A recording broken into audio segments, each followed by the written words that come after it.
হ্যাঁ আরে সেই ভিআইপি বাড়ি গো, আল্লাহ পাক জানো জান্নাতের চাইতে আরো ভিআইপি বাড়ি তার জন্য বানায়া দেন। জোরে বলেন আমিন। শোনেন, জীবনে পরিশ্রম করলে সফলতা আসবে, কথা বলে দেখি না। আল্লাহ ওনাকে দিয়েছে, আল্লাহ আরো দেন। অনেকে হিংসা করে, হ্যাঁ টাকা হয়েছে এরকম বাড়ি বানাইছে সেটা। বেটা তোমারে দিলে তুমি তো আরো বলা যায় না কানাটাই বাড়ি বানাইতে, কথা কন ঠিক না। উনি তো দেশে বানাইছে, হ্যাঁ বেগম পাড়ায় বাড়ি বানাইতেন। অনেকে আছে না বেগম পাড়ায় চলে গেছে। হ্যাঁ হ্যাঁ ঠিক আছে, গোপন ভিডিও দিয়ে বলতেছে না আমরা এখন প্রয়োজনে বিএনপির সাথেও কাজ করব। এর আগে বিএনপিতে দেখতে পাইতো না, এখন বিএনপির সাথেও আমরা। ওই যে হাসান মাহমুদ, হাসান মাহমুদ না হাসান মাহমুদ, হাই রে হাই রে, এদের চেহারা দেখতে গিয়া মাথা গরম হয়ে যায়, কথা কন ঠিক কি না। একটু অপেক্ষা করেন, পরে পরে। আর কেউ আছে ভাই দেবেন? আর কেউ আছেন? সভাপতি দিয়ে দিছে না? চলেন আমরা আলোচনায় চলে যাই। কি এটা অবস্থা রে ভাই।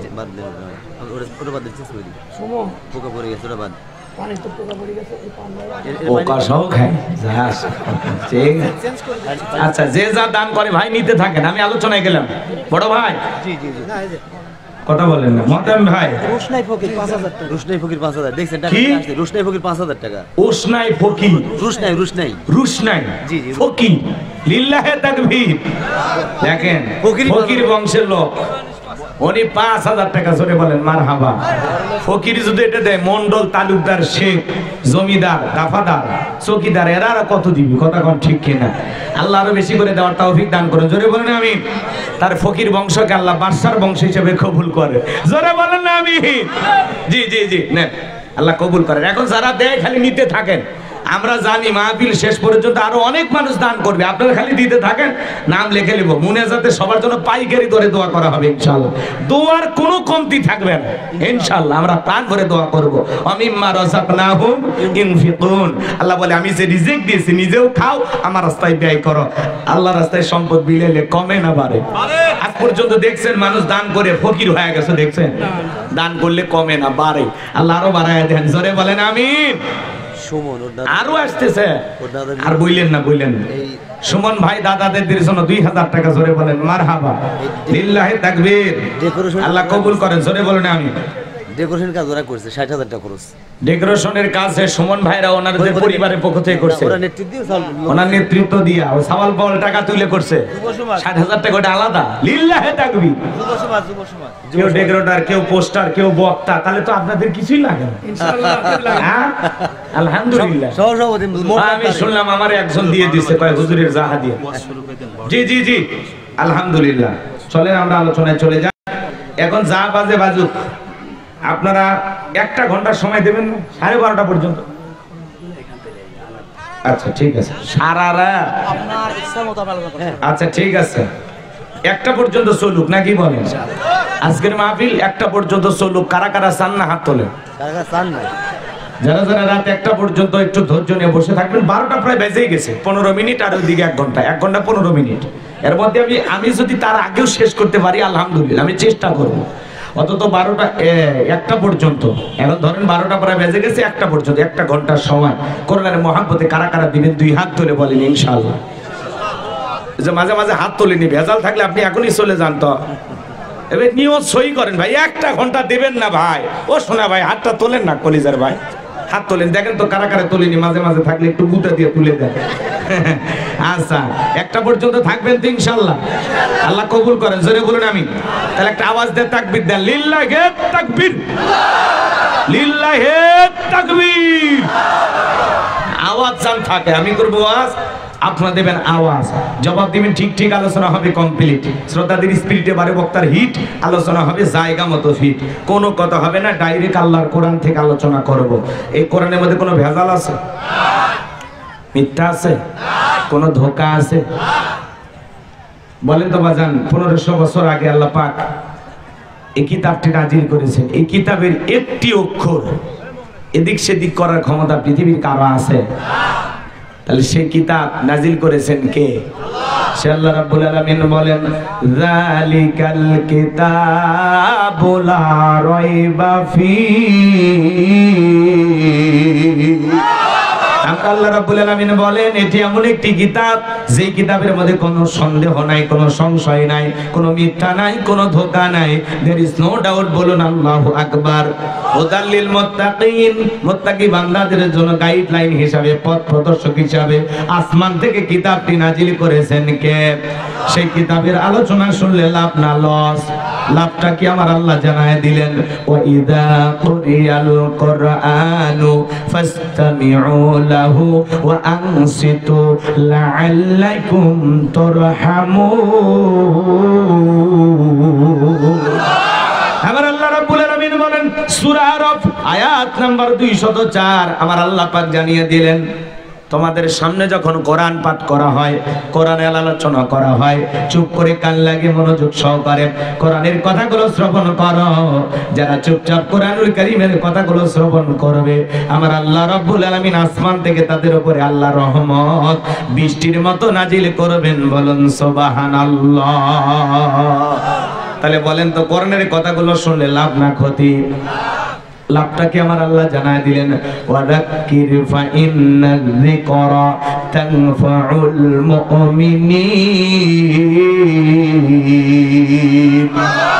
সূরা জারিয়ার 55 নম্বর আয়াত আল্লাহ রাব্বুল আলামিন জানিয়ে দিলেন, স্যার আমার মুমিন বান্দা তাদের সামনে যখন কোরআন দিয়ে ওয়াজ করা হয়, কোরআন থেকে উপদেশ দেওয়া হয়, এই কথাগুলো শোনার পরে আমার মুমিন বান্দাদের উপকারে আসবে। বলুন সুবহানাল্লাহ। তাহলে কোরআনের কথা শুনে কি প্যান্ডেলে রাখবেন না বাড়ি পর্যন্ত নিয়ে যাবেন? কথা কয় না, কথা বাড়ি পর্যন্ত নিয়ে যাবেন তো ইনশাআল্লাহ? সেই কথা আল্লাহ রাব্বুল আলামিন বলেন, আল্লাযীনা ইয়াসতামিউনাল কাওলা ফায়াত্তাবিউনা আহসানাহু উলাইকাল্লাযীনা হাদাহুমুল্লাহু ওয়া উলাইকা হুম উলুল আলবাব। সূরা জুমার আয়াত নাম্বার 18 আল্লাহ রাব্বুল আলামিন জানিয়ে দিলেন, যারা আমার মুমিন বান্দা তোমরা মনোযোগ সহকারে কোরআনের কথাগুলো শ্রবণ করো। যারা ঈমানদার, যারা মনোযোগ সহকারে কোরআনের কথাগুলো শ্রবণ করে, এখান থেকে যারা উত্তম কথা, ভালো কথা আমলের নিয়তে গ্রহণ করার সিদ্ধান্ত নেয়, এখান থেকে যারা ভালোটা গ্রহণ করে, উত্তমটা গ্রহণ করে, আমার আল্লাহ বলেন উলাইকাল্লাযীনা হাদাহুমুল্লাহু, আমি আল্লাহ পাক তাদের জন্য হেদায়েতের রাস্তাটাকে সহজ করে দেব। কোরআন খালি শুনলে হবে না, এখান থেকে যারা ভালোটা গ্রহণ করবে, নিয়ত করবে যে আমি এই কথাটা আমল করব, এরকম নিয়ত যারা করবে, এই কথাটা আমল করতে যতটুকু সহযোগিতা করা দরকার করবেন কে? আরেকটু জোরে বলেন কে? এজন্য আল্লাহ বলতেছেন যারা ভালোটা গ্রহণ করার সিদ্ধান্ত নেয়, আমি আল্লাহ বলে দিলাম তাদের জন্য হেদায়েতের রাস্তা, ওই কথার উপরে আমল করার জন্য যতটুকু সহজ করা দরকার আমি আল্লাহ তার জন্য সহজ করে দেব। বলুন সুবহানাল্লাহ। উলাইকা হুম উলুল আলবাব, যারা বুদ্ধিমান তারাই কোরআনের উপদেশ গ্রহণ করে। আমি আশা করি পাবনার মানুষ বুদ্ধিমান, আমি যা বলবো সেখান থেকে অবশ্যই গ্রহণ করার চেষ্টা করবেন তো ইনশাআল্লাহ? ইনশাআল্লাহ। কোনো ভূমিকা নাই। সূরার নাম কাউসার। জোরে বলেন কি নাম? একটু জোরে বলেন বাজান, সূরার নাম কি? রাত গভীর হওয়ার কারণে আমি ছোট্ট সূরা ধরছি, কথাটা বুঝতে পারছেন? যদি রাত একটু বেশি পাইতাম 10টায়, আমি বারবার বললাম যে ভাই একটু 10টায় উঠা দেন, 10টা 10:30টায় দিলে আলহামদুলিল্লাহ একটা ভালো টাইম পাওয়া যাইতে, তাই না? এখন প্রায় 12টা বেজে গেছে, এই জন্য কথা এদিক সেদিক কোনো কথা বলবো না, আমরা ডাইরেক্ট আল্লাহর কোরআন থেকে আলোচনা করবো ইনশাআল্লাহ। কষ্ট হচ্ছে নাকি আপনাদের? আমার জন্য দোয়া করবেন। আমার কোনো জ্ঞান নাই, জ্ঞান দেওয়ার মালিক কে? ক্বালু সুবহানাকা লা ইলমা লানা ইল্লা মা আল্লামতানা ইন্নাকা আনতাল আলিমুল হাকীম। বলুন সুবহানাল্লাহ। জ্ঞান দেওয়ার মালিক জোরে বলেন কে? আল্লাহর কাছে দয়া করুণা ভিক্ষা চেয়ে আমার আল্লাহ যদি তার গোলামের জবান দিয়ে কিছু কথা বের করে দেন, তাহলেই তো বলতে পারবো। আমার বলার শক্তি নাই, বলার শক্তি দিয়েছেন কে? আর রহমান আল্লামাল কোরআন খলাকাল ইনসান আল্লামাহুল বায়ান। মানুষকে কথা বলার শক্তি দিয়েছেন কে? আল্লাহর প্রতি তাওয়াক্কুল করে আল্লাহ পাকের কাছে দয়া করুণা ভিক্ষা চেয়ে আপনাদের দোয়া নিয়ে শুরু করতে চাচ্ছি। সূরার নাম কাউসার। জোরে বলেন কি নাম? একটু জোরে বলেন কি নাম? আরো জোরে। জোর হলো না? 2025 সাল কাউসার। জোরে বলেন। একটু অভ্যাস করে নেন, সামনে মিছিল করা লাগবে তো। সূরার নাম কাউসার। অনেকে ভাবতেছে হুজুর এই সূরা থেকে ওয়াজ করবেন, এটা যদি আগে টের পাইতাম মোটরসাইকেলের তেল পুড়ে অটো ভাড়া দিয়ে কষ্ট করে আপনার মাহফিলে আসতাম না। আচ্ছা আপনারা বলেন তো বাজান, পরিচিত পথে পথ চলতে সহজ না কঠিন? পরিচিত মানুষের সাথে কথা বলে ভালো লাগে না খারাপ লাগে? পরিচিত রাস্তায় পথ চলতে যেমন সহজ হয়, পরিচিত মানুষের সাথে কথা বলে যেমন ভালো লাগে। বক্তা যদি কোনো পরিচিত আয়াত বা সূরাত থেকে আলোচনা করে এইটা শুনে আরো বেশি ভালো লাগে, কারণ যে জিনিস যত বেশি জানবেন এতে চর্চা কমে না বাড়ে? জোরে বলেন, চর্চা কমে না বাড়ে? সূরা কাউসারের তাফসীর হয়তো আপনারা যেভাবে শুনেছেন আমি হয়তো বা সেভাবে বলতে পারবো না। আজকে আমি যেভাবে বলবো হয়তো বা আপনারা সেভাবে শোনেন নাই। কথায় আছে এক একটা ফুলের এক একটা সুঘ্রাণ, কথা বলে ঠিক। এটা তো আর ফুল না, এটা কাগজের ফুল। রাগ করতেছেন আপনারা? দেখতে ফুলের মতো কিন্তু নকল, কথা কম না কে? রাগ করতেছেন আপনারা? তাহলে আমি কি শুরু করতে পারি? কষ্ট হবে না? ওয়াদা দিয়েছেন আপনারা 1 ঘন্টা, দেন নাই ওয়াদা? 1 ঘন্টার জন্য ওয়াদা দিয়েছেন। ওয়াদা ভঙ্গ করা কিসের লক্ষণ? মুনাফিকের লক্ষণ। আশা করি আপনারা বুঝতে পারছেন। আমি মনে করি ওই তালিকায় এখানে একজনও নাই, কথা বলে ঠিক কি না? ওই যে একজন মুরব্বী মুরব্বী মুরব্বী বাবাজি, ওটা বসা করা যাবে না। ও চাচা মনে হয় ওনার কাছের লোকের কাছে যা বসলো, ও বন্ধু পাইছে না? আচ্ছা, এই মুরব্বী মুরব্বী বলাও সমস্যা, তাই না? যুবকের একেবারে ভাইরাল করে ফেলে দিছে, বুঝে ফেলে দিছে। মানে কি ওরা হাসি প্রমাণ করে যে হুজুর বুঝে ফেলে দিছে। রাগ করতেছেন আপনারা? না, বারবার বলবো না, আপনারা আবার রাগ করবেন। আচ্ছা, সূরার নাম কি?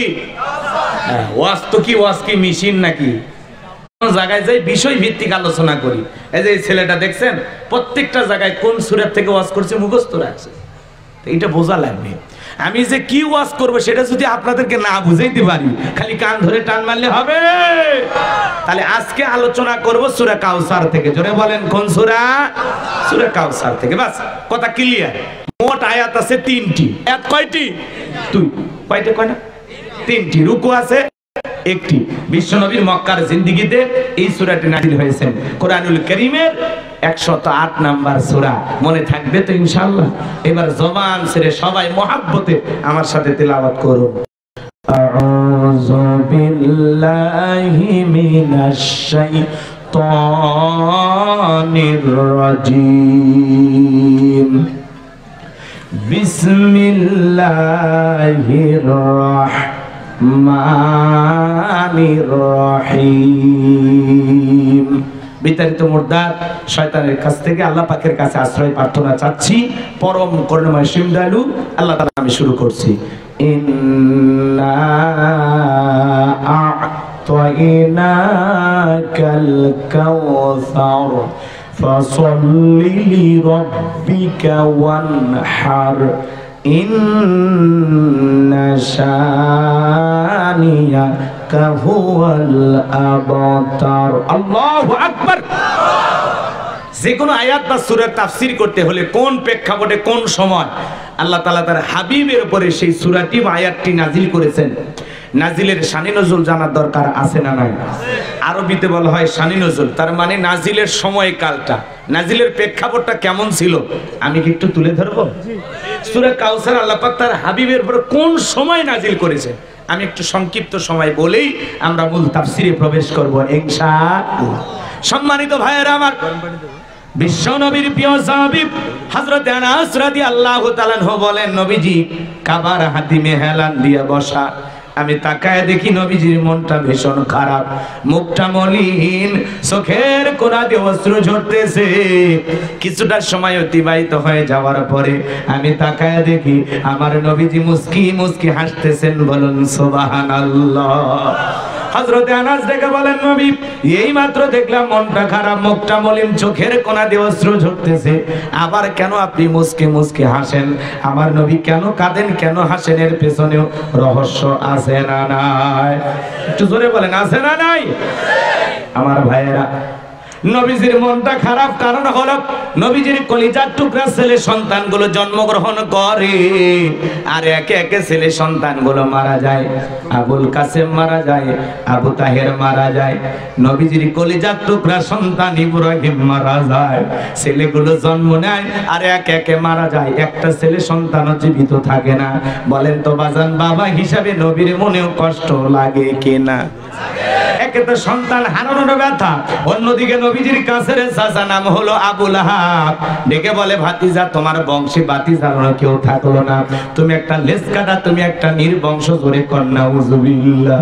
আপনারাই বলুন বাজান গো আমার, আল্লাহ না করুক আপনার আমার সন্তান যদি মারা যায়, কাছের আত্মীয় স্বজনদের উচিত বিপদের দিনে সান্ত্বনার বাণী শোনানো। বাবা তুমি সবর করো, ধৈর্য ধারণ করো, জীবন মৃত্যুর মালিক আল্লাহ। আল্লাহ সন্তান দিয়েছে, আল্লাহ নিয়েছে, আল্লাহ যদি চায় বছর না ঘুরতে তোমাদের ঘর আলোকিত করে আবার সন্তান দিতে পারেন, তিনি কে? কাছের মানুষদের উচিত বিপদের দিনে সান্ত্বনার বাণী শোনানো। কিন্তু নবীর চাচা আবু লাহাব এতটাই খারাপ ছিল বাজান, সান্ত্বনা তো দেওয়া দূরের কথা, নবীজির ব্যথিত হৃদয়ে আরো বেশি ব্যথা দেয়। আর ডেকে বলে ভাতিজা তোমার বংশে ভাতিজার কেউ থাকলো না, তুমি একটা লেজ কাটা, তুমি একটা নির্বংশ। এই কথা বলে নবীকে মনে মনে কষ্ট দেয়। আমার ভাইয়েরা, বিশ্ব নবীর ছেলে সন্তানগুলো কেন শিশুকালে মারা গেল? একটা ছেলেও কেন জীবিত থাকলেন না? প্রাপ্ত বয়স হওয়া পর্যন্ত এই পৃথিবীর জমিনে অনেক পয়গম্বরের ছেলে জীবিত ছিল, কিন্তু বিশ্ব নবীর ছেলে সন্তানগুলো কেন জীবিত থাকলো না? আল্লাহ তাআলা কেন তাদেরকে শিশুকালে নিলেন? এর পিছনে কারণ আছে না নাই? নবীজির ছেলে সন্তানগুলো শিশুকালে বিদায় নেওয়ার পিছনে কারণ আছে তিনটি। জোরে বলেন কয়টি? নবীর উম্মত হিসেবে জানতে মনে চায় না? নবীর ছেলে সন্তানগুলোকে আল্লাহ তাআলা কেন শিশুকালে নিলেন? কেন তারা যৌবন পর্যন্ত এই পৃথিবীর জমিনে জীবিত থাকলো না? কি সেই তিনটি রহস্য, কি সেই তিনটি কারণ? কারা কারা শুনতে রাজি? দুই হাত তুলে দেখান তো দেখি। লিল্লাহি তাকবীর। নবীর প্রতি মহাব্বত ভালোবাসা যাদের আছে, আজকের আলোচনা তাদের ভালো লাগবে। এদিকে খেয়াল করেন, নবীর ছেলে সন্তানগুলো কেন জীবিত থাকলো না, এই বিষয়টা নিয়ে যদি আমি আলোচনা শুরু করি তাহলে 3 নম্বর আয়াতের আলোচনায় চলে যাওয়া লাগবে। আমি কি 1 নম্বর আয়াত বাদ দিয়ে 3 নম্বরে চলে যাব, নাকি আস্তে আস্তে শুরু করা যায়? ধৈর্য আছে তো ভাই? আল্লাহ কবুল করেন, জোরে বলেন আমিন। আমার ভাইয়েরা, নবীজির ছেলে সন্তানগুলো কেন জীবিত থাকলো না? অনেকে নবীর সম্মান মর্যাদা কোনো কিছু বোঝে না। এক জায়গায় যা বললাম, ভাই বলেন তোমাদের নবীর নাম কি? বলে হুজুর আব্দুল কাদের জিলানী। পীর সাহেবের নাম মুখস্থ আছে, কিন্তু কপাল পোড়া আমার নবীজির নামটাও বলতে পারে না। এমন মুসলমান আছে না নাই?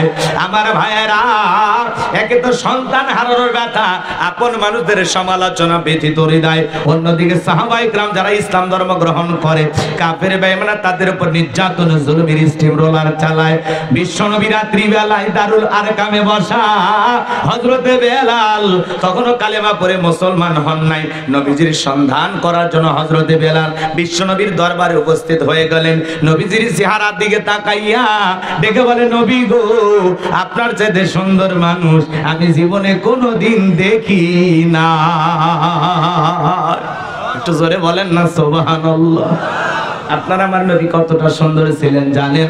হযরতে জাবের রাদিয়াল্লাহু তাআলা নু বলেন, পূর্ণিমার রাত আমি রাসূলের বাড়িতে গিয়েছিলাম, সেদিন দেখেছিলাম চাঁদ উদয় হয়েছে দুইটা, একটা চাঁদ আসমানে আর একটা চাঁদ জমিনে। হযরতে জাবের ডেকে বলেন, ওই আকাশের পূর্ণিমার চাঁদের চাইতেও বিশ্ব নবীকে আমার কাছে বেশি সুন্দর মনে হয়।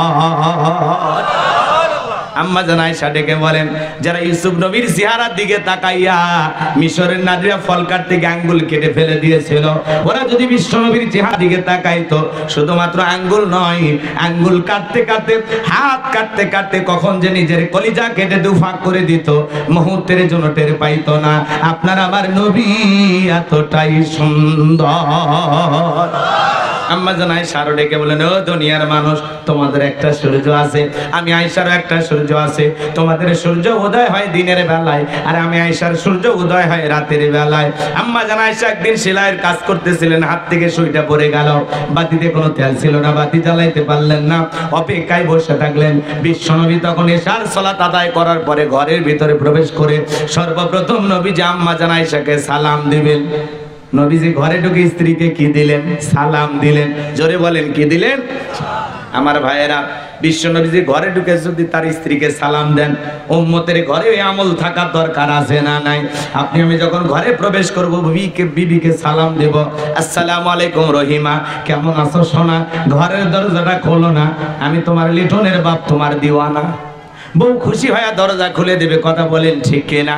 কিন্তু আমাদের ব্যবহার এত মিষ্টি না, রাগান্বিত হয়ে ডাক দেয়, এ রুবেলের বাবা, এ দরজা খোল, বেশি দেরি হলে দরজা ভেঙে ফেলে দিয়া, আজ তোর পিঠের ওপর কি যে হবি রে। ভিতর থেকে বউ বলে, এটা স্বামী না সেকেন্ড আজরাইল। কথা কন নাকি আপনারা? এরকম স্বামী আছে না নাই? ভাইরে ভাই, বউকে সালাম দিবেন। স্বামী স্ত্রীর মধ্যে সালাম আদান প্রদান হলে আল্লাহর পক্ষ থেকে 3টা রহমত নাজিল হয়। বিবিকে সালাম দিবেন, লোকজন যদি না থাকে বইয়ের হাত ধরে মুসাফা করবেন। জোরে বলেন, কার হাত? এ যুবকে কথা বলো না কেন? এ কথা বলে না বলে যুবক, তোমরা যে পুরুষ আমার তো সন্দেহ হচ্ছে। হ্যাঁ, কার হাত ধরে সালাম দিবে? বইয়ের হাত। পাশের বাড়ি ভাবির হাত না ধরলে ঝাঁটা দিয়ে পিটাবে। হ্যাঁ, বইয়ের হাত ধরে মুসাফা করবেন। একেবারে যদি ময়দান ফাঁকা থাকে কোলাকুলিও সেরে নেবেন। কথা বলেন ঠিক কি না? জয়পুর হাটে ওয়াজ করলাম, এক যুবক ডেকে বলে, হুজুর বউকে সালাম দিতে আমার শরম লাগে।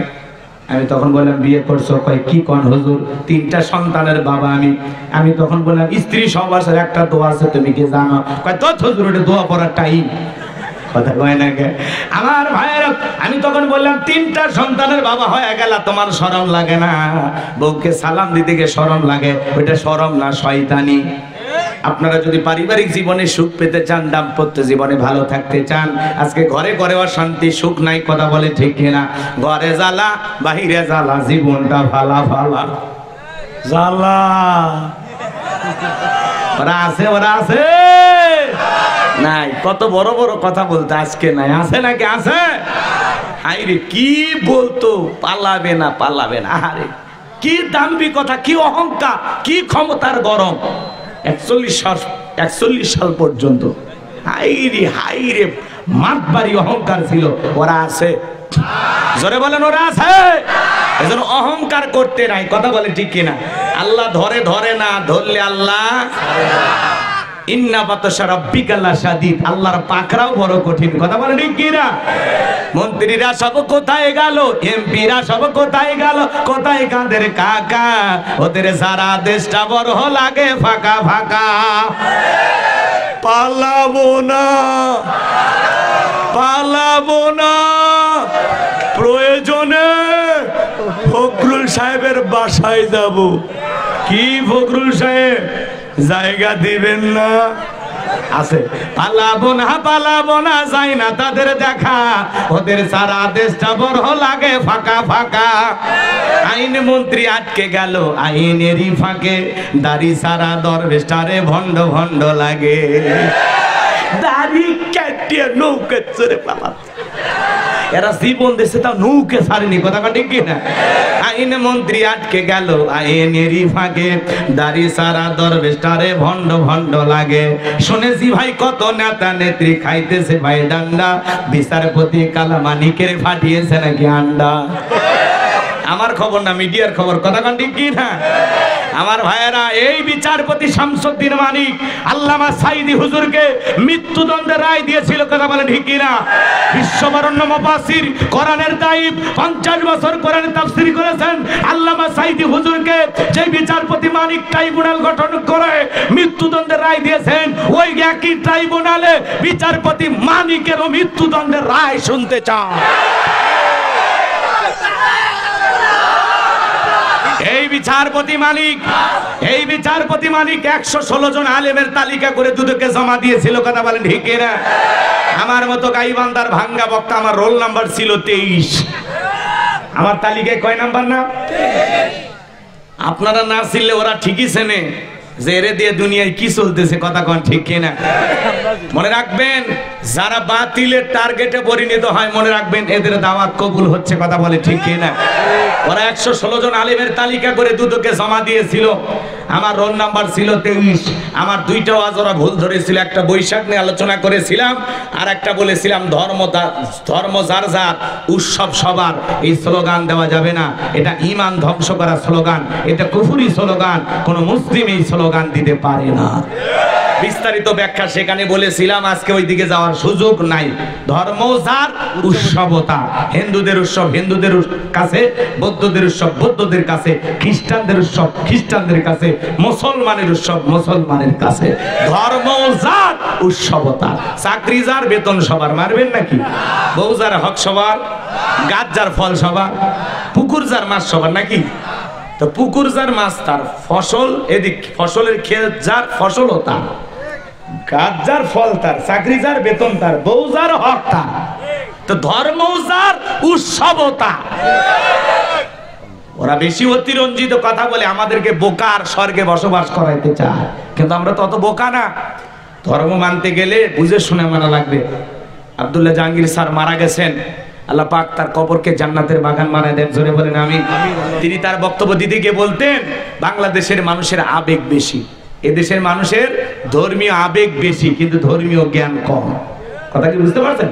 তা আমাদের ধর্মীয় আবেগ বেশি কিন্তু ধর্মীয় জ্ঞানের অভাব। কথা বলে ঠিক কিনা?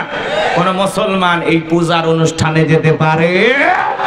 তারা আমাদের ঈদের নামাজে আসে না, জুমায় আসে না, জানাজায় আসে না, শবে কদরে আসে না, লাইলাতুল বরাতে আসে না। আপনি কেন যান? হ্যাঁ, কোনদিন একটা অমুসলিম লাইলাতুল কদরের রাত্রিতে আপনার সাথে এসে 2 রাকাত নামাজ পড়লো না? পড়তে দেখছেন নাকি? তাহলে ওরা আপনার উৎসবে আসে না, ঈদের মাঠেও আসে না, জুমায় আসে না, আর আপনি এতটাই নির্লজ্জ বেহায়া দাওয়াত ছাড়াই ওদের পূজায় যায়, প্রসাদ খান আর বলেন মায়ের কাছে যখন কিছু চাইবেন আমার নামেও চাইবেন। এটা মানুষ না ভণ্ড? কথা বলেন না কেন আপনারা? বলবো রাগ করতেছেন আপনারা? তাহলে বিচারপতি মালিকেরও বিচার হওয়ার দরকার আছে না নাই? পলকেরও ঝলক গেল, পলকেরও ঝলক গেল, থামিয়ে নেটের চাকা, ওদের সারা দেশটা বড় লাগে ফাঁকা ফাঁকা। কোথায় গেল সংসদেতে মমতাজের গান, কোথায় গেল হযরত বলা শামীম ওসমান? এই শামীম ওসমান মাইক পাইলে বলতো খেলা হবে, খেলা হবে। আজকে মাঠ পড়ে আছে কিন্তু শামীম ওসমান না। আসেন এইবার খেলা হবে, আসল খেলা। কথা কোন ঠিক কিনা? রাগ করতেছেন মনে হয়? কোথায় গেল আরাফাত আর ব্যারিস্টার সুমন, কথা বলার সময় এরা করেনি ওজন। ইনু মিনু সবাই আছে শুনছি কারাগারে, পাপ করিলে ছাড়ে না কোনোদিন পাপ তারে। কথা বলে ঠিক না? এই ব্যারিস্টার সুমন কত কথা বলতো, কি অভিনয় করতো, এ নাকি মানবতার ফেরিওয়ালা। এরা যেদিন গ্রেফতার করে সেদিন বলতেছে আমি পুলিশের সাথে থানায় যাচ্ছি। আমার ভক্তরা ঘাবড়াবেন না। এখন 5 দিনের রিমান্ড নিয়ে সাইজ করছে হালকা, কাঠগড়ায় দাঁড়ায় কান্নাকাটি করে। কথা বলেন ঠিক কিনা? রাগ করতেছেন? কাঠগড়ায় দাঁড়িয়ে কান্নাকাটি করে আর বাহিরে মিডিয়ার সামনে একটু করে মুচকে হাসি। তার মানে ভিতরে কাঁদো বাহিরে হাসো। জাতির মানুষ বুঝতে ফেলেছে ব্যারিস্টার সুমন অভিনয় কম করো প্রিয়। জাতির মানুষ এদের অভিনয় বুঝে ফেলেছে। কথা বলে ঠিক কিনা? আমার ভাইয়েরা লম্বা হবে, লম্বা করবো না। আমি যে কথা বলতে চাচ্ছিলাম গভীর মনোযোগ দিয়ে শুনে যান। হযরতে বেলালের কথা মনে আছে না নাই? কেমন নবী পাইছি, নবীর সম্মান মর্যাদা কত। যে নবী জমিনে পথ চললে আসমানের মেঘ এসে ছায়া প্রদান করত, আসমানের চাঁদের দিকে ইশারা করলে চাঁদ 2 টুকরো হয়ে যেত, জমিনে পা তুললে মাওলা পাকের আরশে আজিমে পৌঁছে যেত। আল্লাহু আকবার বলে। আমার ভাইয়েরা নবীজি যদি হ্যাঁ বলতেন পুরো পৃথিবীবাসীর জন্য আল্লাহ পাক হালালে পরিণত করে দিত। নবী যদি না বলতেন পুরো পৃথিবীবাসীর জন্য আল্লাহ পাক হারামে পরিণত করে দিত। যেই ছাগলের স্তনে দুধ নাই, রাসূলের হাতটা লেগে গেলে দুধে পরিপূর্ণ হয়ে যেত। যেই খাবার 2-3 জন মানুষকে শেষ হয়ে যাবে, এমন খাবারে রাসূলের হাতটা লেগে গেলে শত শত মানুষ খাবার খেয়েও যেমন খাবার তেমনি থাকে। নবীজির শরীর মোবারক যখন ঘেমে যেত, আম্মা জানেরা রাসূলের ঘামগুলো শিশিতে সংগ্রহ করে রাখতেন। বিশেষ দিনে নবীজির দেহের ঘামগুলো সুগন্ধি হিসাবে ব্যবহার করা হতো। দয়ার নবী, মায়ার নবী গো, আপনি নবী আমার জীবনের জীবন। বলেন দয়ার নবী, মায়ার নবী গো, আপনি নবী আমার জীবনের জীবন। দেখায় আপনার মজেজা ভাগ্যবতী বিবি খাদিজা, আপনারে করিল জীবনের আপন। ধন দৌলত যা ছিল চরণ তলে সব সফিয়া দিল, আপনারে করিল জীবনের আপন। প্রেমের নবী, দয়ার নবী গো, আপনি নবী আমার জীবনের জীবন। জোরে বলেন মারহাবা। হযরতে বেলাল ডেকে বলে নবী গো, আপনার চাইতে সুন্দর মানুষ আমি জীবনে কোনোদিন দেখি না। ও নবী, আপনি কালেমার দাওয়াত দেন, আমার একটু কালেমা পড়ে মুসলমান বানায় দেন। বিশ্বনবী হযরত বেলালকে পড়ায় দিলেন লা ইলাহা ইল্লাল্লাহু মুহাম্মাদুর রাসূলুল্লাহ সাল্লাল্লাহু আলাইহি ওয়াসাল্লাম। হযরতে বেলাল কালেমা পড়ে মুসলমান হয়ে গেল। আমার নবী ডেকে বলে, বেলাল, ইসলামের অবস্থা এখন ভালো না, কালেমা পড়েছো আপাতত প্রকাশ করা যাবে না। আপনারা বলেন তো বাজান, ইসলামের অবস্থা কি সব সময় ভালো থাকে? আজও তাম পৃথিবীর দিকে তাকায় দেখেন, ওই জালেমদের টার্গেট ইসলাম আর মুসলমানকে বিদায় করা। আজও ফিলিস্তিনিতে ওই নেতানিয়াহুর নেতৃত্বে মুসলমানদেরকে হত্যা করা হয়। এই যে আমেরিকার প্রেসিডেন্ট, সাবেক প্রেসিডেন্ট নাম হলো জো বাইডেন, এ ক্ষমতায় এসে পৃথিবীর বিভিন্ন দেশে যুদ্ধ লাগায় দিয়েছে। এইবার গতকালকে নির্বাচনে পাশ করেছেন ডোনাল্ড ট্রাম্প। কথা কয়, এই ডোনাল্ড ট্রাম্প আমেরিকার প্রেসিডেন্ট হয়েছে, বিশ্বের সেরা নেতা, বিশ্বের বড় নেতা। কথা বলে ঠিক কি না? আমেরিকার প্রেসিডেন্ট হওয়া মানে কি? বিশ্বের বড় নেতা। রাগ করতেছেন আপনারা? এই ডোনাল্ড ট্রাম্প ক্ষমতাতে এসে তারপরে আবেগে ভালোবাসা স্ত্রীকে একটু কিস করলেন। কথা কয় দেখে, এবং আমেরিকার মানুষকে বলল, এই জয় আপনাদের সাথে আমি ভাগাভাগি করলাম, আপনারা যোগ্য মানুষকে নির্বাচিত করেছেন, আপনাদের কাছে দেওয়া প্রত্যেকটা প্রতিশ্রুতি আমি রক্ষা করব। ডোনাল্ড ট্রাম্প বক্তব্য দিতেছেন, ডোনাল্ড ট্রাম্প নির্বাচনে পাশ করেছেন, আমেরিকার 47তম প্রেসিডেন্ট হলেন ডোনাল্ড ট্রাম্প। এই আনন্দে বাংলাদেশের কিছু লোকেরা মিছিলে আত্মহারা হয়ে যাচ্ছে। ডোনাল্ড ট্রাম্পের সাথে নাকি এদেশের পালিয়ে যাওয়া সাবেক প্রধানমন্ত্রীর গভীর সম্পর্ক। শুধু কি তাই, যেই দেশে তিনি আশ্রয় নিয়েছেন, ভারতের দাদা, তিনি নাকি ডোনাল্ড ট্রাম্পের বন্ধু হয়। এই বন্ধুত্বের খাতিরে নাকি ওনার আরেকবার বাংলাদেশে বীরের মতো প্রত্যাবর্তন হওয়ার একটা আশায় উনি আছেন। দিল্লি বহুত যাওয়া সহজ, কিন্তু এই দেশে ফেরা কঠিন। কথা কন, 45 মিনিট সময় পেয়েছিলেন পালিয়ে যাওয়ার জন্য। যেই পরনে শাড়ি ছিল ওইটা পরে চলে গেছেন রান্না করা গরম ভাত ফেলে দিয়া। এই জন্য বড় বড় কথা বলে কোনো লাভ হবে না। যারা খুব বেশি আনন্দ উল্লাস করতেছেন, মনে রাখবেন, আমেরিকা দেখেন, ওরা ওই এর আগে নির্বাচন করলে যে মহিলা, তার নাম কি ছিল? হিলারি। আর এই যে কমলা, এরা যতই নারী হোক, ভালো করে বোঝেন, আমেরিকার মানুষ কোন নারীকে প্রেসিডেন্ট নির্বাচিত করে না। এর দ্বারা প্রমাণ হয় ওরা বিশ্বের বিভিন্ন দেশকে নারীর ক্ষমতায়নের দিনে উৎসাহ দিলেও ওরা নিজেরা নারীর ক্ষমতায়ন বিশ্বাস করে না। এই জন্য ডোনাল্ড ট্রাম্পের মতো ব্যক্তিকে ওরা আমেরিকার প্রেসিডেন্ট বানাইলো, কিন্তু কমলা বিবিকে বানাইলো না। কথা বলেন ঠিক কি না?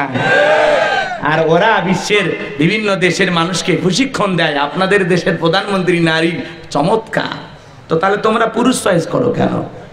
আমেরিকায় তো কই কোন নারী তো প্রধানমন্ত্রী হচ্ছে না, হচ্ছে কি? এই জোরে বলেন হইল? তাহলে কি বোঝা যায়?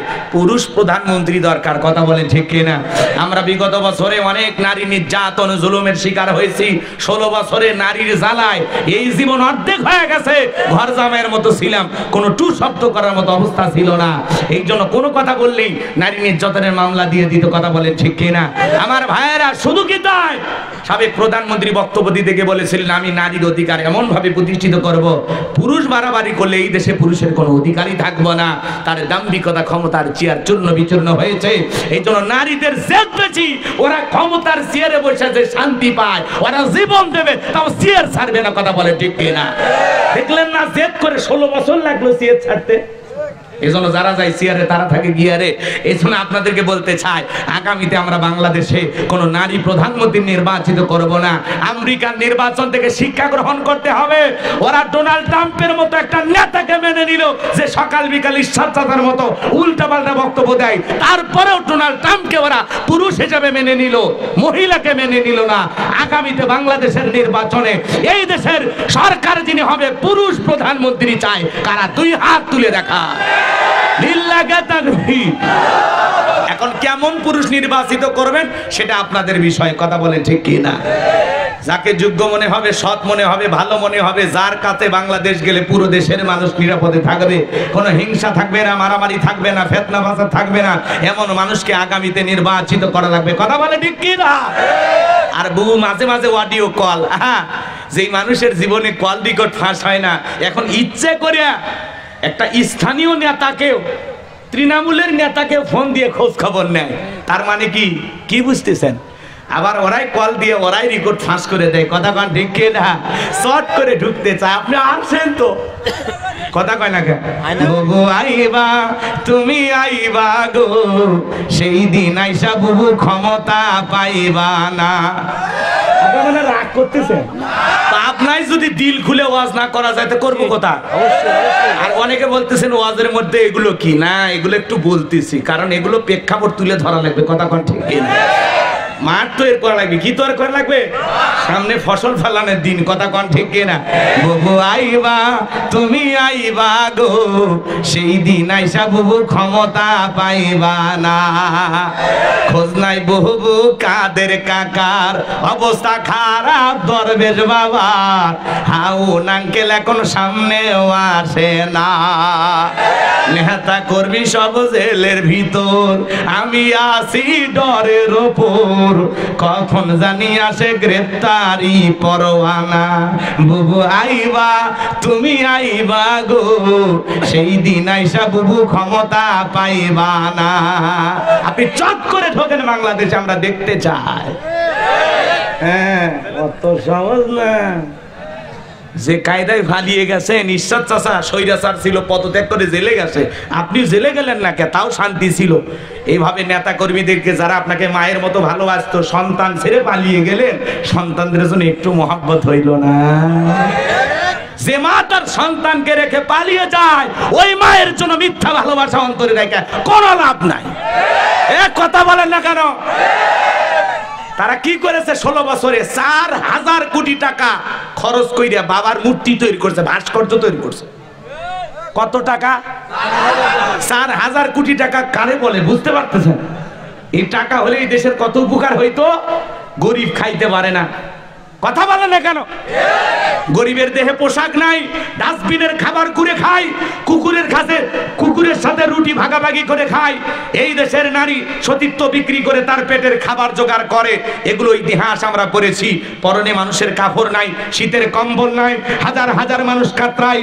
আর বাপের নামে 4500 কোটি টাকা খরচ করে ভাস্কর্য যারা বানিয়েছে, এরা কখনো দেশপ্রেমিক হতে পারে না, পারে না, পারে না, পারে না। কিসের দেশপ্রেম দেখান আপনারা? গরিব খাইতে পারে না, গরিবের শরীরে পোশাক নাই, গরিবের ঘর নাই, বাড়ি নাই, আর বাপের নামে ভাস্কর্য বানান। কথা বলেন না কেন আপনারা? এগুলো টাকা যদি গরিব দুঃখীদের মাঝে বন্টন করে দেওয়া হতো, কত পরিবার স্বাবলম্বী হয়ে যেত। আপনি টের পাচ্ছেন? এই টাকাটা কারো বাপদাদার সম্পত্তির টাকা নাই, প্রত্যেকটা টাকাই দেশের জনগণের। পদ্মা সেতু কার টাকা দেওয়া হয়েছে? জনগণের টাকা দিয়েছে। মেট্রো রেল কার টাকা দেওয়া হয়েছে? জনগণের টাকা দিয়েছে। যত উন্নয়ন সব এই দেশের জনগণের টাকা দিয়ে হয়েছে। আর যে পরিমাণে দুর্নীতি করেছে ওটা তো বলাই যাবে না। 11 লক্ষ কোটি টাকা বিদেশে পাচার করেছে, 93 বিলিয়ন ডলার ঋণের বোঝা মাথায় চাপিয়ে দিয়ে ওরা পালিয়ে গেছে। ওদের মহাব্বত কলিজায় রাখা মানে আবারও দুঃখের সাগরে ভাষা। শাসকবিহীন এক রাত্রি থাকা আর 7 বছর জালেম শাসকের আওতায় থাকা ভালো।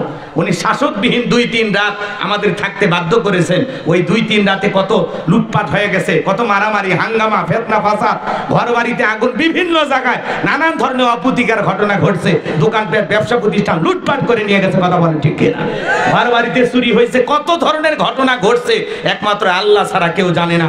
যে পরিমাণে এই দেশের ক্ষতি ওনারা করেছেন, তাদেরকে নিয়ে ভাববে যারা, আমার মনে হয় সত্যিকারের বোকার পাগল তারা। ওই পাবনা মানসিক হাসপাতালে তাদের ভর্তি করানো উচিত। পরিবর্তন হতে রাজি আছেন? আগামীতে নতুন সরকার আমরা প্রতিষ্ঠিত করব, যারা দুর্নীতি মুক্ত বাংলাদেশ গড়বে, ন্যায় বিচার কায়েম করবে। এই জমিনে কোরআন আইন, আল্লাহর আইন, কোরআনের আইন প্রতিষ্ঠিত হোক। কারা কারা চান 2 হাত তুলে মালিককে দেখা। লিল্লাহি তাকবীর। আল্লাহ এই জমিনকে কোরআনের জন্য কবুল করুন, জোরে বলুন আমিন। আল্লাহ এই জমিনকে ইসলামের জন্য কবুল করুন, জোরে বলুন আমিন। হাত নামান বাজান গো আমার, লম্বা করব না। তাহলে ইসলামের অবস্থা সব সময় ভালো থাকে না। ইসলাম মানার কারণে ঘর ছাড়া করবে, বাড়ি ছাড়া করবে, মিথ্যা মামলা হামলা দেবে, কথা বলেন ঠিক কিনা? অন্ধ ব্যক্তির নামে পর্যন্ত গাড়ি পোড়ানোর মামলা দিয়েছিল। এর চাইতে বড় মিথ্যা কথা আর কিছু হতে পারে? অন্ধ মানুষ কি গাড়িতে আগুন লাগাইতে পারে? তো ওরা কত বড় মিথ্যাবাদী ছিল আপনাদেরকে কয়টা কথা বলবো, সবই আপনাদের জানা আছে। জ্ঞানী লোক একটু হালকা করে গেলে খোসা মেরে সামনের দিকে যাইতেছি। আমার বাজানেরা এই জন্য মনে রাখবেন, বাজানেরা আমার এই কথাটা পরিষ্কার ভাবে মনে রাখবেন, জালেমদের টার্গেট ইসলাম আর মুসলমান বিদায় করা। আমার ভাইয়েরা, ইসলাম আলাদের উপরে যারা নির্যাতন করবে, নামধারী মুসলমান হতে পারে আর একজন কাফের, আর ওই ধরনের মুসলমানের মধ্যে কোনো পার্থক্য নাই, কথা বলেন ঠিক কিনা? আমার ভাইয়েরা, হযরত বেলাল দিকে বলেন, নবী ও নবী, আমার মনি বোমায়কে একদিন বলেছিলাম উত্তম বা ছাগল পেশাব পায়খানা করে দেয়, এই ঘরে থাকতে আমার বড় কষ্ট হয়, আমার জন্য একটা ভালো ঘর বাড়ির ব্যবস্থা করে দেন। বোমায় দেখে বলে, বেলাল রে, উত্তম বা ছাগলের দাম আমার কাছে আছে, কিন্তু তোর মতো কালো হাফসি বেলালের দাম আমার কাছে নাই। নবী গো, আমার জীবনের কোনো দাম নাই, আপনি শুধু আমাকে দোয়া করে দেন, মৃত্যু পর্যন্ত যেন কালেমার পথে টিকে থাকতে পারি। এই কথা বলে হযরত বেলাল চলে গেলেন। পরের দিন সকালবেলা সূর্য উদয় হয়ে গেছে, অনেকটা বেলা হয়ে গেছে, বেলাল দরজা খোলে না। অন্যান্য চাকর বাকর যারা আছে এরা নিশ্চয় চলে গেছে। মায়ের কাছে যা বলে, নেতা এখন পর্যন্ত বেলাল দরজা খোলে নাই, তাই নাকি? বলে হ্যাঁ, ঠিক আছে চলো যাই। এইবার বেলালকে ডাক দেয়, এই বেলাল দরজা খোল। হযরতে বেলাল দরজা খোলে না, জোরে করে ধাক্কা মারছে, দরজা খুলে গেছে। ও মায়ের তাকায় দেখে, সেই রাত্রিতে হযরতে বেলাল কালেমা পড়ে মুসলমান হয়েছে, ওই রাত্রিতে একটা উট্টুম বা ছাগলের কাছে কোনো পেশাব পায়খানা নাই, জোরে বলেন মারহাবা। এইবার ও মায়ের দেখে বলে, এ চাকরের দল, বেলালের বিরুদ্ধে মিথ্যা অভিযোগ দাও। তোমরা যখন ঘুমাচ্ছিলে বেলাল তখন ময়লা আবর্জনা পরিষ্কার করেছে, তাকায় দেখো না একটা উট্টুম বা ছাগলের কাছে কোনো পেশাব পায়খানা নাই, যাও নিজেদের কাজ করো। ওদেরকে তাড়িয়ে দেওয়ার পরে এক পা দুপা করে বেলালের কাছে চলে গেলেন, যায় বলে, বেলাল ও বেলাল। বেলাল কোনো কথা বলে না, হালকা করে ধাক্কা মারছে। যখন বেলালের জবান দিয়ে কালেমার আওয়াজ বের হয়েছে, তখন জোরে বলেন মারহাবা। বেলালের কণ্ঠে কালেমার আওয়াজ শোনার পরে ও মায়েরকে বলে, বেলাল তোমার জবান দিয়ে সব কি শুনলাম, তুমি কি মুসলমান হয়েছো? হযরতে বেলাল ডেকে বলে, মুসলমান হয় যারা মিথ্যা কথা বলতে পারে না তারা, ওয়াকুলু কওলান সাদীদা। মুসলমানেরা হবে সত্যবাদী, মুসলমানেরা কখনো মিথ্যাবাদী হতে পারে। আর আমাদের সমাজে মিথ্যাবাদী আছে না নাই? বলতো হেলিকপ্টার দিয়ে পানি দিয়েছি, পরে দেখা গেল বুলেট মারছে। কথা বোঝেন নাই? ওরা যে কত মিথ্যাবাদী ছিল। বাজান গো, অনেকে রাগ করতে পারেন, বেশি আমি বলতেছি না, কষ্ট মনের মধ্যে নেবেন না। আল্লাহর খাঁটি মুমিন বান্দা যারা মিথ্যা কথা বলতে পারে না, তারা কথা বলেন ঠিক কিনা? হযরতে বেলাল ডেকে বলে, গতকাল রাত্রি যে বিশ্বনবীর হাতে হাত রেখে আমি কালেমা পড়ে মুসলমান হয়েছি। এই কথা শোনার পরে ও মায়ে ডেকে বলে, বেলাল রে, উট্টুম বা ছাগলের মালিক বানায় দেব, থাকার জন্য ভালো কোয়ার্টারের ব্যবস্থা করে দেব, এখনো সময় আছে। আব্দুল্লাহর বেটা মুহাম্মদ সাল্লাল্লাহু আলাইহি সাল্লামের ধর্ম ত্যাগ করো। হযরতে বেলাল দেখে বলে, ও মাইয়া, দুনিয়ার কোন পার্থিব সম্পদের বিনিময়ে বেলাল তার ঈমান বিক্রি করবে না। ও মা এই কথা শোনার পরে ডেকে বলে, আমার কথা না শুনলে আমাদের বড় নেতা আবু জেহেলকে ডাক দেব, খবর পৌঁছায় দেব আবু জেহেলের কানে। হযরতে বেলাল দেখে বলে, কোন বড় নেতা ছোট নেতা, এখন কাউকে কোনার টাইম নাই। আমি দুনিয়ার কোন আবু জেহেলকে ভয় করি না, আমি ভয় করি আমার আল্লাহকে। আল্লাহ ছাড়া দুনিয়ার কোন মানুষকে ভয় করা জায়েজ নাই। কথা কয় না কে? আপনারা তো ভয় পাচ্ছেন নাকি? ভয় পাচ্ছেন? ভয় নাই, ভয় নেই। গরম পানি দিছেন। ওই ভয় আপনারই ভাই একটা আসো আমার ভাইয়েরা, আমার ভাইয়েরা গভীর মনোযোগ দিয়ে কথাগুলো বোঝার চেষ্টা করেন। আমি যে কথা বলতে চাচ্ছিলাম হৃদয়ের কান পেতে কথাগুলো শুনে যান। এইবার উমাইয়া দৌড়ে চলে গেছে আবু জেহেলের বাড়িতে, যা বলি নেতা আমার বাড়ির কি তোর বেলাল কালেমা পড়ে মুসলমান হয়েছে, তাই নাকি? বলে হ্যাঁ, ঠিক আছে যাও, আমি আসতেছি। আবু জেহেলের একটা বিশেষ বাহিনী ছিল যাদের কাজই হলো মুসলমান ইমানদারদের উপর নির্যাতন জুলুম চালানো। আজও পৃথিবীর জমিনে তাকায় দেখবেন জালেমদের বিশেষ একটা বাহিনী থাকে যাদের কাজই হলো মুসলমান আল্লাহওয়ালাদের উপর নির্যাতন জুলুম চালানো। ওরা ক্ষমতায় টিকে থাকার জন্য এই দেশের নিরীহ মুসলমানদেরকে টার্গেট করে, আলেমদেরকে টার্গেট করে। কথা বলে ঠিক কিনা?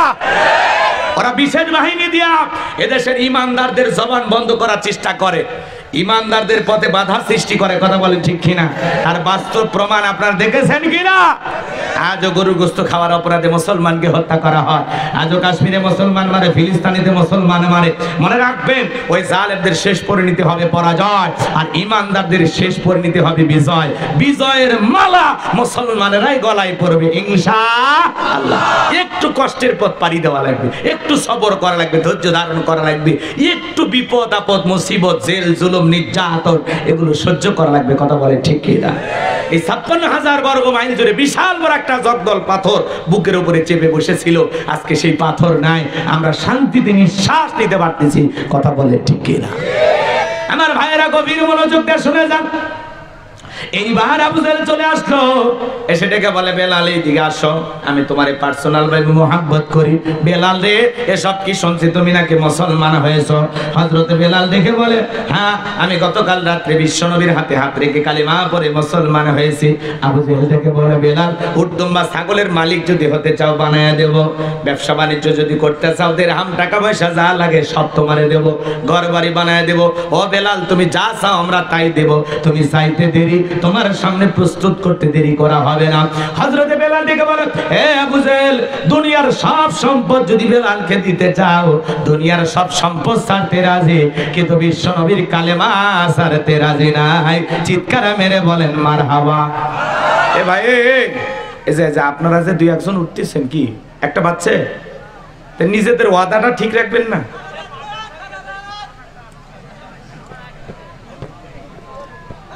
না, কষ্ট হইলে বলেন, আমিও ছেড়ে দিয়ে আপনারাও বাঁচেন, জুমার রাত বেশি কষ্ট দেব না আপনাদের। ওটা বাসা করবেন না, নিজেদের ওয়াদা ঠিক রাখবেন। আমি বলছি না ওয়াদা ভঙ্গ করা কিসের লক্ষণ? তা আপনার ওয়াদা আপনি খেলাফ করবেন কেন? সামান্য এই কয়েক মিনিটের জন্য বীরের মতো বসে থাকেন, শেষ পর্যন্ত মজা পাবেন। খারাপ লাগে নাকি? নাকি ওই কথাগুলো বলাতে ওনাদের ভক্ত নাকি?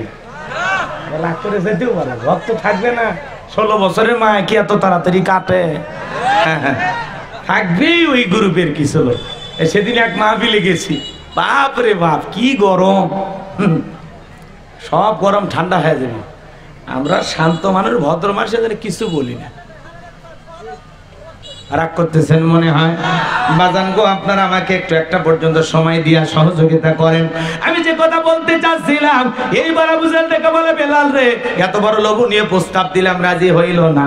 সোজা আঙ্গুলে ঘিউ না উঠলে আঙ্গুলে একটু বাঁকা করা লাগবে।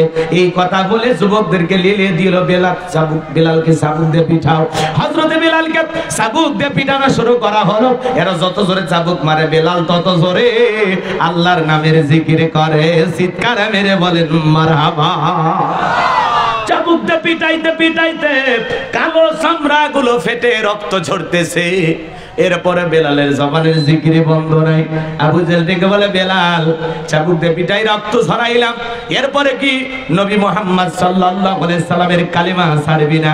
হযরতে বেলাল দেখে বলে, আবু জাহেল রে, মারতে মারতে যদি মেরেও ফেলে দাও, জীবনটা দিতে রাজি, কিন্তু নবীজির কালেমা ছাড়তে রাজি নাই। বলেন আল্লাহু আকবার। এইবার যুবকদেরকে লিলিয়ে দিল, বেলালের পায়ের শিলা গায়া উঠের পায়ের সাথে বেঁধে মরুভূমির উত্তপ্ত গরম বালিতে শেষরাইয়া নিয়ে ঘোরা ঘোরা। আরবের বালিগুলো এত গরম ছিল, চাল দিলে মুড়ি হয়ে যেত। আমার ভাইয়েরা, সেই উত্তপ্ত গরম বালিতে হযরত বেলালকে শেষরাইয়া নিয়ে ঘোরা হলো। বাবলা গাছের কাঁটাগুলো জিব্বার ভিতরে পিরিকের মতো মারা গেলো। বিকেল বেলা নিয়ে এসে বলে, বেলাল, চাবুক দিয়ে পিটাইলাম, পায়ের শিলা গাইনে ঘুরলাম, এত নির্যাতন জুলুম করা হলো রে বেলাল, তারপরে কি নবী মুহাম্মদ সাল্লাল্লাহু আলাইহি সাল্লামের কালেমা ছাড়বি না? হযরতে বেলাল দেখে বলে, আবু জাহেল রে, মারতে মারতে যদি মেরেও ফেলে দাও, বেলালের নিঃশ্বাস থাকবে যতদিন, বেলাল ইসলামের পথে টিকে থাকবে ততদিন। বলেন আল্লাহু আকবার। এইবার সবাইকে মিলে আবু জাহেল দেখে বলে, যুবকের দল, যাও বিশাল বড় একটা পাথর নিয়ে এসে বেলালের বুকের উপরে চাপায়া দাও।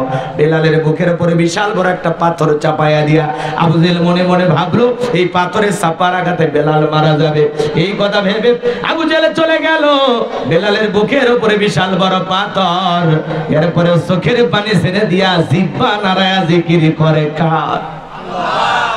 আপনাকে তো জিকির করার জন্য কেউ পিটায় না, মারে না, ধমক দেয় না, পাথর তুলে দেয় না, বেলালের মতো চাবুক দিয়ে পিঠায় না।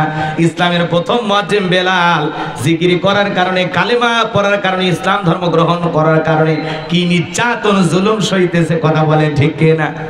রাগ করতেছেন আপনারা? জিকিরকে তো উঠতে উঠতে বসতে বসতে সব সময় করা যায়। মাঠে কাজ করতেছেন জিকির করা যায়, দোকানদারি করতেছেন জিকির করা যায়, রিক্সা ভ্যান চালাতেছেন জিকির করা যায়। জিকির করার জন্য আলাদা সময় লাগবে না। হাদিস শরীফের ভিতরে আছে, যার জিহ্বাটা আল্লাহর জিকিরে ভিজা থাকবে ওই জিহ্বাওয়ালা মানুষ কোনোদিন জাহান্নামের আগুনে জ্বলবে না। আযকুরুনি আযকুরুকুম ওয়াশকুরুলি ওয়ালা তাকফুরুন। তোমরা আমারে স্মরণ করো, আমি আল্লাহ তোমাদেরকে স্মরণ করব। কৃতজ্ঞতা প্রকাশ করো, অকৃতজ্ঞ হয়ো না। তাহলে সব সময় জবানে জিকির থাকবে কার? সুবহানাল্লাহ, আলহামদুলিল্লাহ, লা ইলাহা ইল্লাল্লাহ, সুবহানাল্লাহ।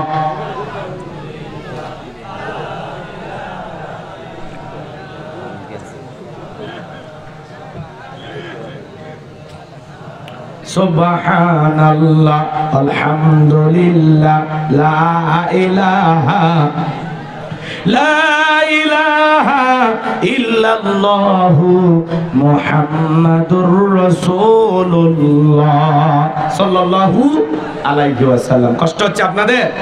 যুবক যারা আছো বিরক্ত হইতেছো? তোমার জন্য স্পেশাল ওয়াজ আছে, একটু সামনে যাইতে দাও। এসে গেছি। মা বোন যারা বসে আছেন, মা একটু অপেক্ষা করুন। আমার ভাইয়েরা, আমি যে কথা বলতে চাচ্ছিলাম গভীর মনোযোগ দিয়ে শোনেন। আমার ভাইয়েরা, হযরতে বিলালের বুকের উপরে বিশাল বড় পাথর, এরপরে জিহ্বা নাড়া আল্লাহর জিকির করে আর আল্লাহকে ডেকে বলে, আল্লাহ তুমি তো সেই আল্লাহ, ইব্রাহিমের জন্য যদি নমরুদের আগুনকে ফুলের বাগান বানায় দিতে পারো, আল্লাহ তুমি কে পারো না? আমি বিলালের বুকের উপরে পাথর থাকার কারণে তোমার মতো মালিকের জিকির করতে বড় কষ্ট হয়। ও আল্লাহ তুমি কি পারো না বিলালের বুকের পাথরটাকে তুলার মতো নরম বানায় দিতে? হযরতে বিলাল দোয়া করতে দেরি, আসমানের মালিক আল্লাহ দোয়া কবুল করতে দেরি করে নাই। বিলালের বুকের পাথরটাকে আমার আল্লাহ তুলার মতো নরম বানিয়ে দিয়েছেন। বলুন আল্লাহু আকবার। এইবার বেলালের নিঃশ্বাসের সাথে পাথর ওঠে আর নামে। আল্লাহকে ডাকলে, ডাকার মতো ডাকলে আল্লাহ অবশ্যই সাড়া দেয়। কথা কর। বেলাল ছিলেন আশিকের রাসূল, নবীর পাগল। নবীজি যখন মক্কা নগরীতে পথ চলতো, হযরত বেলাল একবার ডানে যাও একবার বামে যায়। আমার নবী ডেকে বলে, বেলাল বুঝি না, একবার ডানে যাও একবার বামে যাও, ব্যাপারটা কি? হযরত বেলাল ডেকে বলে, নবী আপনি কালেমার দাওয়াত দেন, ইসলামের প্রচার করেন, ওই কাফেরা হলো আপনার শত্রু, আপনাকে টার্গেট করে যদি তীর নিক্ষেপ করে গো নবী, ওই তীরটা যেন সর্বপ্রথম আমি বেলালের বুকের ভিতরে ঢোকে। আমি বেলাল মারা গেলে ইসলামের ক্ষতি হবে না, আপনি নবী মারা গেলে ইসলাম আর মাথা উঁচু করে সামনের দিকে দাঁড়াতে পারবে না। চিৎকার মেরে বলুন আল্লাহু আকবার।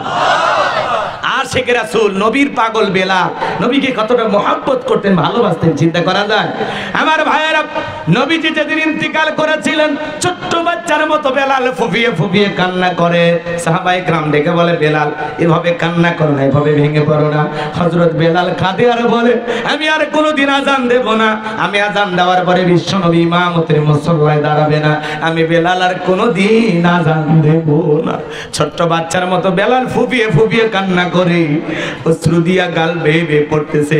নবীজি সোমবারের দিন ইন্তিকাল করলেন, বুধবারের দিনে তামাম পৃথিবীর উম্মতকে কাঁদিয়ে নবীজির দাফন সম্পন্ন করা হলো। বেলাল ডেকে বলে, আমি মদিনায় থাকবো না, মদিনায় থাকলে আমি পাগল হয়ে যাব। মদিনা ছেড়ে চলে গেলেন দামেস্কে। বাজান গো আমার, 6টি মাস অতিবাহিত হয়ে যাওয়ার পরে ঘুমের ঘরে আমার নবী বেলালকে স্বপ্নে ডাইকে বলে, বেলাল কত মানুষ দূর দূরান্ত থেকে আইসা আমি নবীর কবরের পাশে দাঁড়ায় সালাম দেয়, হে বেলাল আয় আয় একবার মদিনায় আইসা আমি নবীর রওজা পাখে দাঁড়ায় সালাম দিয়া যা। হে বেলাল আয় আয় মদিনায় আয়। নবীজি যখন ঘুমের ঘরে বেলালকে স্বপ্নে ডাক দিলেন, আমার ভাইরা হযরত বেলাল আর দেরি করলেন না। পরের দিন সকালবেলায় মদিনায় চলে আসলেন। সাহাবায়ে কেরাম ডেকে বলে, বেলাল কতদিন হয়ে গেল তোমার কণ্ঠে আজান শুনে, একবার আজান দাও। হযরত বেলাল ডেকে বলে, না আমি আজান দেওয়ার পরে নবীজি ইমামতির মুসল্লায় দাঁড়াবেন, আমি বেলাল আর কোনোদিন আজান দেব না। ছোট ছোট বাচ্চারা পর্যন্ত ভিড় জমায়েছে, শত শত মানুষ চতুর্দিক দিয়ে বেলালকে দেখার জন্য আসতেছে। নবীর নাতি হাসান আর হুসাইন, দুইটা ভাই দুইটা হাত ধরে ডেকে বলে, ও নানু ভাই নানাও চলে গেছে, তুমি আমাদেরকে ছেড়ে চলে গেছো। ও নানু ভাই দাও না একবার আজান দাও। আমি হুসাইন কতদিন হয়ে গেল তোমার আজান শুনি না। হযরতে হুসাইন যখন হাতটা ধরে নানু ভাই বলে ডাক দেয়, বেলাল তাকায়া দেখে হুসাইনের চেহারার উপরে মনে হয় বিশ্ব নবীর চেহারা মোবারক ভেসে উঠেছে। মনে হয় মদিনার নবী ডাইকে বলে, বেলাল দেখ না একবার আজান দে, আমি নবীও কতদিন হয়ে গেল তোর কণ্ঠে আজান শুনতে পাই না। হযরতে হুসাইন যখন হাতটা ধরে নানু ভাই বলে ডাক দেয়, ও নানু ভাই দাও না একবার আজান দাও। হুসাইনের অনুরোধ আর ফেলাইতে পারলেন না। 6 মাস পরে বেলাল মদিনায় এসে আযান দিলেন। যখনই বলেছেন আশহাদু আন্না মুহাম্মাদার রাসূলুল্লাহ, যখনই রাসূলের নামটা বেলাল বলতে গেলেন, বেলাল জমিনে অজ্ঞান হয়ে পড়ে গেল। নবীকে কত ভালোবাসতেন বেলাল, ঘটনা আরো সামনে আছে, আমি সামনে যেতে পারলাম না। আমার ভাইয়েরা, ইসলামাবাদের উপর নির্যাতন জুলুম, বেলালের উপর নির্যাতন জুলুম। আমার নবী ডেকে বলে, আবু বকর বেলালের কষ্টের কথা আমার সহ্য হয় না, যাও তুমি আমার বেলালের জন্য একটা কিছু করো। হযরত আবু বকর সিদ্দিক রাদিয়াল্লাহু তাআলা আনহু কয়েক গুণ দাম বেশি দিয়া গোলামীর জীবন থেকে, উমায়ের কাছ থেকে হযরত বেলালকে আজাদ করলেন, মুক্ত করলেন। বলুন আল্লাহু আকবার। এই যখন ইসলামের অবস্থা, একদিকে সন্তান হারানোর ব্যথা, অন্যদিকে সাহাবায়ে কিরামদের উপর নির্যাতন জুলুম, নবীজির মনটা যখন খারাপ, বলেন তো নবীর যখন মন খারাপ, নবীকে সান্ত্বনা দেওয়ার দায়িত্ব কার? আরেকটু জোরে ডাক দিয়ে বলেন কার? আমার আল্লাহ রাব্বুল আলামিন ডেকে বলেন, হে জিবরাইল, আমার বন্ধুর মা নাই, বাবা নাই, আমি ছাড়া আমার বন্ধুর আর কেউ নাই রে জিবরাইল। হে জিবরাইল, আর করিস না দেরি, লাহু মাহফুজ থেকে সূরা কাউসার নিয়ে যা, আমার বন্ধুর উপরে নাজিল কর তাড়াতাড়ি। আমার নবী ডেকে বলে, আনাস, আমার মনটা কেন খারাপ তোমরা জানো কি? তোমার মুস্কি হাসি দেওয়ার কারণ হলো এই মাত্র আসমান থেকে জিবরাইল এসে আমার উপরে সূরা কাউসার নাজিল করলো। চিৎকার মেরে বলুন আল্লাহু আকবার। জবান ছেড়ে সবাই তেলাওয়াত করুন, ইন্না আ'তাইনাকাল কাউসার ফাসাল্লি লিরাব্বিকা ওয়ানহার ইন্না শানিয়াকা হুয়াল আবতার। আল্লাহু আকবার। কোরআন শুনতে খারাপ লাগে? তিলাওয়াত করতে খারাপ লাগে? ছোটবেলায় বাবার হাত ধরে আমরা মসজিদে গিয়েছিলাম, ইমাম সাহেবের কণ্ঠে সূরা ফাতিহা শুনেছিলাম। আজকে আপনার বয়স 30, 40, 50 বছরও পার হয়ে গেছে। এই যে বিগত 50 বছর ধরে আপনি সূরা ফাতিহা শুনতেছেন। যারা 5 ওয়াক্ত সালাত আদায় করে কমপক্ষে 40 বার সূরা ফাতিহা পাঠ করতে হয়। কেউ কি রাগান্বিত হয়ে বলেছে যে সূরা ফাতিহা পড়তে আর ভালো লাগে না, কাল থেকে সূরা ইখলাস দিয়ে নামাজ শুরু করব? কে বলেছে? কথা বলে না। আপনার মসজিদের ইমাম সাহেব যদি বলে, ভাই আমি 25 বছর ইমামতি করলাম, সূরা ফাতিহা দিয়ে শুরু করছি, আজ থেকে মাগরিবে আমি সূরা ইখলাস দিয়ে শুরু করব, হুজুর যদি শুরুতেই বলে কুল হুয়াল্লাহু আহাদ, আপনার পিছন থেকে কি বলবেন? আল্লাহু আকবার। ও হুজুর, আগে সূরা ফাতিহা পড়েন, এরপরে অন্য সূরা ধরেন। কথা বলেন ঠিক কি? তবে যেটাই বলেন, মক্কার ইমাম যদি সূরা ফাতিহা ছাড়া নামাজ পড়ায়, অবশ্যই নামাজ হবে, হবে না? তবে আমাদের বাইতুল মোকাররমের খতিব পড়ালে অবশ্যই হবে। হবে? হবে না। কারণ কি? সূরা ফাতিহা ছাড়া কোনো সালাত হবে না। কষ্ট হয় আপনাদের? এদিক খেয়াল করেন। কোরআনের ভিতর আল্লাহ এমন একটা আকর্ষণ দিয়েছে, জোরে পড়লেও মজা লাগে, টেনে পড়লেও মজা লাগে, আবার মাঝামাঝি সুরে পড়লেও মজা লাগে। কোরআনের আকর্ষণ কখনো কমে না। একটা গান 2 দিন, 3 দিন, 4 দিন শুনলে মানুষ কয়, এ প্যানি বন্ধ কর তো, কিসের বাসর ঘরের বাতি বন্ধ কর, কথা কর না কে, কিসের বাতামে বন্ধ কর। রাগ করতেছেন আপনারা? একটা গান 2 বার, 3 বার, 5 বার শুনলে মানুষ বিরক্ত হয়, ওই গানের আকর্ষণ নষ্ট হয়। কিন্তু কোরআনের ভিতর আল্লাহ পাক এমন একটা আকর্ষণ দিয়েছে, কিয়ামত পর্যন্ত এই আকর্ষণ কমবে না। চিৎকার মেরে বলুন সুবহানাল্লাহ।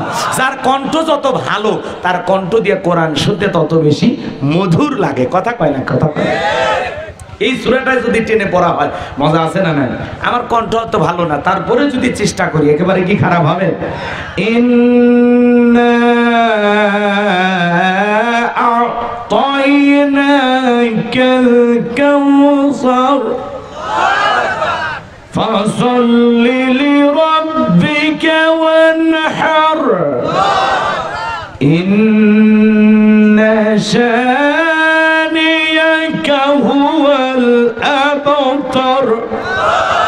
মজা আছে না নাই? আমরা যখন মাঝামাঝি সুরে নামাজের ভিতরে পড়ি, ইন্না আ'তাইনাকাল কাউসার ফাসাল্লি লিরাব্বিকা ওয়ানহার ইন্না শানিয়াকা হুয়াল আবতার। আল্লাহু আকবার। আবার যখন রমজান মাসে হাফেজ সাহেব দেখবেন তারা হুড়ো করে পড়ে বিসমিল্লাহির রহমানির রহিম ইন্না আ'তাইনাকাল কাউসার ফাসাল্লি লিরাব্বিকা ওয়ানহার ইন্না শানিয়াকা হুয়াল আবতার আলিফ লাম মিম যালিকাল কিতাবু লা রাইবা ফিহি হুদাল লিল মুত্তাকিন। আল্লাহু আকবার। কোরআনের ভিতরে আল্লাহ এমন একটা আকর্ষণ দিয়েছে, জোরে পড়লেও মজা লাগে, টেনে পড়লেও মজা লাগে, মাঝামাঝি সুরে পড়লেও মজা লাগে। কোরআনের আকর্ষণ কখনো কমবে না, কোরআন মুসলমানের কাছে কখনো বিরক্ত লাগবে না। আল্লাহু আকবার বলেন। যাদাতহুম ঈমানাও, কোরআন শুনলে মুমিনের ঈমান বৃদ্ধি পায়, সুবহানাল্লাহ বলেন। আর গান শুনলে ঈমানটা মইরা যায়। কথা কোন ঠিক কি না? কত শিল্পী আইলো গেল, গান আছে কয় বন্ধু 3 দিন ধরে বাড়িতে গেলাম, দেখা পাইলাম না। মানুষ কয় 3 দিন গাড়ি ভাড়া করে যায়ও যদি দেখা না হয়, এই বাটপারের সাথে সম্পর্ক রাখার কোনো দরকার নেই, ওগুলো মার্কেট থেকে আউট। আসে গান। যাই হোক বাজান, রাত্রি গভীর হয়েছে, আমি আর ওইদিকে গেলাম না, কষ্ট মনের মধ্যে পাচ্ছেন। বিশ্বনবী তখন সাহাবায়ে কিরামদের সামনে তেলাওয়াত করে শুনিয়ে দিলেন, ইন্না আ'তাইনাকাল কাউসার। আল্লাহু আকবার। আমার আল্লাহ ডেকে বলেন, অবশ্যই আমি আল্লাহ পাক আপনাকে হাউজে কাউসার দান করেছি। এই পৃথিবীর অন্য কোন নবী রাসূলকে আল্লাহ পাক হাউজে কাউসার গিফট করেন নাই। আপনার আমার নবীকে আল্লাহ পাক হাউজে কাউসার গিফট করেছেন, হাউজে কাউসারের মালিক বানিয়ে দিয়েছেন। বলেন আল্লাহু আকবার। এজন্য আল্লাহ পাক বলেন, ইন্না আ'তাইনাকাল কাউসার, নিশ্চয় আমি আল্লাহ পাক আপনাকে হাউজে কাউসার দান করেছি। এই হাউজে কাউসারের পানি মধুর চাইতে মিষ্টি, দুধের মতো সাদা, পানির চাইতে ক্লিয়ার। ওই কঠিন কিয়ামতের ময়দানে যেদিন বিচার দিবস কায়েম হয়ে যাবে, যেদিন সূর্যটা সোহাগ মাথার উপরে চলে আসবে, যেদিন জমিন হবে তামার জমিন, পাহাড় পর্বত গাছ গাছালি নদী নালা খাল বিল কোনো কিছু থাকবে না, পুরো পৃথিবীটা হয়ে যাবে ফাঁকা। আমার ভাইয়েরা, ওই কঠিন কিয়ামতের ময়দানে যেদিন মা তার সন্তানের পরিচয় দেবে না, স্বামী স্ত্রী পরিচয় দেবে না, ভাই ভাইয়ের পরিচয় দেবে না, ওই কঠিন কিয়ামতের ময়দানের বিচার দিবসের একদিন হবে 50,000 বছরের সমান। যেদিন আল্লাহর আরশের ছায়ার নিচে 7 শ্রেণীর মানুষ ছায়া পাবে, ওই 7 শ্রেণীর মানুষকে আল্লাহ পাক আরশের নিচে ছায়া দিয়া সেখান থেকে আল্লাহর প্রিয় বান্দারা কিয়ামতের ফাইনাল খেলা উপভোগ করবে। জোরে বলেন মারহাবা। আল্লাহ পাক জানো তার ভিআইপি আরশের নিচে আমাদেরকেও ছায়া দান করেন। জোরে বলেন আমিন। মানুষ যখন দলে দলে বিশ্ব নবীর কাছে যাবেন হাউজে কাউসারের পানি পান করার জন্য, মানুষ অনেকগুলো যাবে, কিছু মানুষের সামনে আল্লাহ পর্দার আবরণ তৈরি করে দেবেন। আমার নবী তখন ডেকে বলে, আল্লাহ আমি মানুষের সংখ্যা অনেক দেখতে পাইলাম, কেন জানি সংখ্যা কমে গেল, ব্যাপারটা বুঝতে পারলাম না। আমার আল্লাহ ডেকে বলে, বন্ধু পাইকারি দরে সবাইকে আপনি হাউজে কাউসারের পানি পান করাইতে পারবেন না। দুনিয়ার জমিনে 2টা অপরাধ করেছিল যারা, আজকে হাউজে কাউসারের পানি পাবে না তারা। কয়টা অপরাধ? জোরে বলে। নবীজির কাছে মানুষ যাবে, হাউজে কাউসারের পানি পান করবে, রাসূলের হাতে 1 পেয়ালা হাউজে কাউসারের পানি যদি কেউ পান করতে পারে, জান্নাতে ঢোকা পর্যন্ত তার আর তৃষ্ণা লাগবে না। সুবহানাল্লাহ বলে। রাসূলের হাতে, রাসূল পেয়ালা নিয়ে দাঁড়িয়ে আছেন, শোনেন। হযরত আবু বকর সিদ্দিক রাদিয়াল্লাহু তাআলা পেয়ালাগুলো ভরায়া দিবেন, মাঝখানে দাঁড়িয়ে থাকবেন হযরত ওমর। বিশ্বনবীর হাত থেকে, এদিক খেয়াল করেন, হযরত আবু বকরের হাত থেকে নিয়ে ওমর বিশ্বনবীর হাতে দিবেন। আর নবীজি তার আদরের উম্মতদেরকে খুঁজে খুঁজে হাউজে কাউসারের পানি পান করাবেন। রাসূলের হাতে 1 পেয়ালা করে হাউজে কাউসারের পানি কারা কারা পান করতে চান হাত তুলে দেখান। দেখি দেখি। আল্লাহ দেখতেছেন, আল্লাহ দেখতেছে না?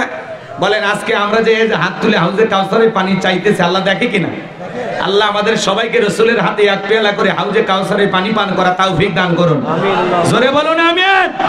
আল্লাহ পাক আমাদের সবাইকে সেই হাউজে কাউসারের পানি পান করার তালিকাভুক্ত করুন। জোরে বলুন আমিন। আল্লাহ সেই তালিকায় আমাদের নামগুলো লিখে নেন। জোরে বলেন আমিন। আল্লাহ পাক সবাইকে রাসূলের হাতে 1 পেয়ালা হাউজে কাউসারের পানি পান করা তৌফিক দান করুন। জোরে বলুন আমিন। আপনামান এই যে পানি চাইলেন আর পাইলেন, অত সহজ। রাসূল দাঁড়িয়ে আছেন পানি নিয়ে, আল্লাহ এই দৃশ্য আমি মিস করতে চাই। আমি যদি নবীর উম্মত হই আমি মিস করতে চাই। এখন পানি চাইলেন আর পাইলেন অত সহজ না তো, একটু যে কষ্ট করা লাগবে, কথা কয় নাকি? আমি একটা ছেলের হাতে কিছু চকলেট দিলাম, দিয়ে বললাম বাবা এক বদনা পানি আনো, আমি একটু উজু বানাবো। ওই ছেলেটা চকলেট পায়ে মারছে দৌড়, মাঝখানে আসার খায় পইরেও গেছে, হাঁটু ছিলে গেছে, চকলেট থাকার কারণে উঠে দাঁড়াইছে, দাঁড়ায় বদনা ভইরা আমার সামনে হাজির। আমি তখন বললাম বাবা এই বদনা ভরে পানি আনতে গিয়ে তোমার কষ্ট হয়েছে, ওই যে মাঝখানে পইরে গেলে আসার খাইলে ব্যথা পাইছো, হাঁটু ছিলে গেছে, রক্ত মানা বের হয়েছে। ওই এদিকে খেয়াল করেন, হাতে চকলেট থাকার খুশির কারণে সে তখন বলতেছে আমি এরকম কত পরে যাই আমার কিছুই হয় না। ওই ছেলেটার চকলেটের খুশির কারণে পড়ে যাওয়া যেমন কিছুই মনে হয় না, রসুলের হাতে এক পেয়ালা হাউজে কাউসারের পানি পান করলে কিয়ামতের কঠিন দিন তার কাছে কঠিন মনে হয় না, আল্লাহ সহজ করে দিবেন, বলেন সুবহানাল্লাহ। এখন হাউজে কাউসারের পানি চাইলেন আর পাইলেন অত সহজ। হাউজে কাউসারের পানি পান করতে গেলে ঠান্ডা পানি দিয়ে ওযু বানায় সালাত আদায় করা লাগবে। আপনি হয়তো হঠাৎ করে নতুন নামাজ ধরছেন, হঠাৎ করে মসজিদে গেছেন আজকে, আপনাকে দেখে তখন বলতেছে বাপ রে বাপ সূর্য কোন দিকে উঠছে। আগে যারা নামাজ পড়তো তারা তখন টিটকেরি মেরে বলে ও উত্তর পাড়া বাদশা কুমা দেখি মসজিদে ঢুকছে, নামাজ কি ঠিক মতো পড়বে না তামাশা করবে? আসছো এই যে নতুন কেউ মুসলমান মসজিদে যাচ্ছে, আল্লাহ তাআলা তাকে হেদায়েত দান করেছে, তাকে নিয়ে যারা পূর্বের মুসল্লিরা সমালোচনা করে এরা মানুষ ভালো না। কারণ ওই লোকটা তো আসছে আল্লাহর ঘর পর্যন্ত, আপনি তো 10 জনকে দাওয়াত দিয়ে মসজিদে ঢুকাইতে পারেন না রে ভাই।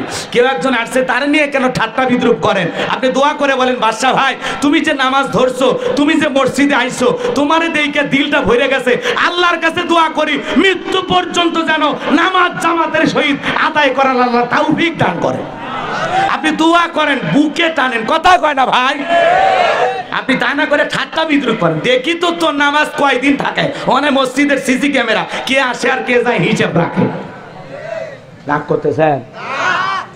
যুবক বয়সে দাঁড়িয়ে রাখছে, মুরব্বীরা টিটকারি মারে, এই বয়সে বুঝে হয়ে গেল, কথা কয় না। যুবক বয়সে দাঁড়িয়ে রেখে বউ নিয়ে ঘুরতেছে, মানুষ দেখা হলে বলে ভাবি আসসালামু আলাইকুম, সাথে চাচার খবর কি? বউ রাগ করে বাড়িতে এসে বলে বাহিরে তোমার সাথে যাবো না, আমারে ডাকে ভাবি আর তোমার ডাকে চাচা। যে বউ রসুলের সুন্নতি দাড়ি মহব্বত করে না, রসুলের সুন্নতি দাড়ি পছন্দ করে না, এই বউ কখনো আপনাকে 100% ভালোবাসা দিতে পারে না, কথা বলে ঠিক কি না? রসুলের সুন্নতির মহব্বত নাই, আবার ওর অন্তরে কিসের মহব্বত? কলিজে কাটে দিলেও কবে লবণ কম হয়েছে, কথা কয় না কে? ওদের সেনা বড় কঠিন, ওরা কঠিন জিনিস, বাঁকা হাত দিয়ে আল্লাহ বানাইছে।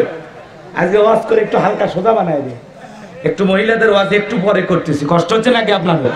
তাকবীর দেন, লিল্লাহি তাকবীর। এই যে এসে গেছে, একটু মা বোনদের আলোচনা হওয়া দরকার। আমার ভাইরা এদিক খেয়াল করেন, তাহলে হাউজে কাউসারের পানি পেতে হলে কাজ করতে হবে দুইটি। জোরে বলেন কয়টি?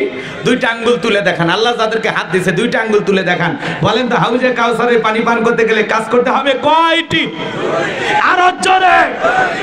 এইবার 2 নাম্বার আয়াত সবাই পড়ুন, ফাসাল্লি রাব্বিকা ওয়ানহার, ফাসাল্লি রাব্বিকা ওয়ানহার। 1 নাম্বার হলো ফাসাল্লি রাব্বিকা, রব্বির উদ্দেশ্যে সালাত আদায় করা লাগবে। নামাজ হবে একমাত্র কার জন্য? আরেকটু জোরে বলেন কার জন্য? কুল ইন্না সালাতি ওয়া নুসুকি ওয়া মাহইয়ায়া ওয়া মামাতি লিল্লাহি রাব্বিল আলামিন।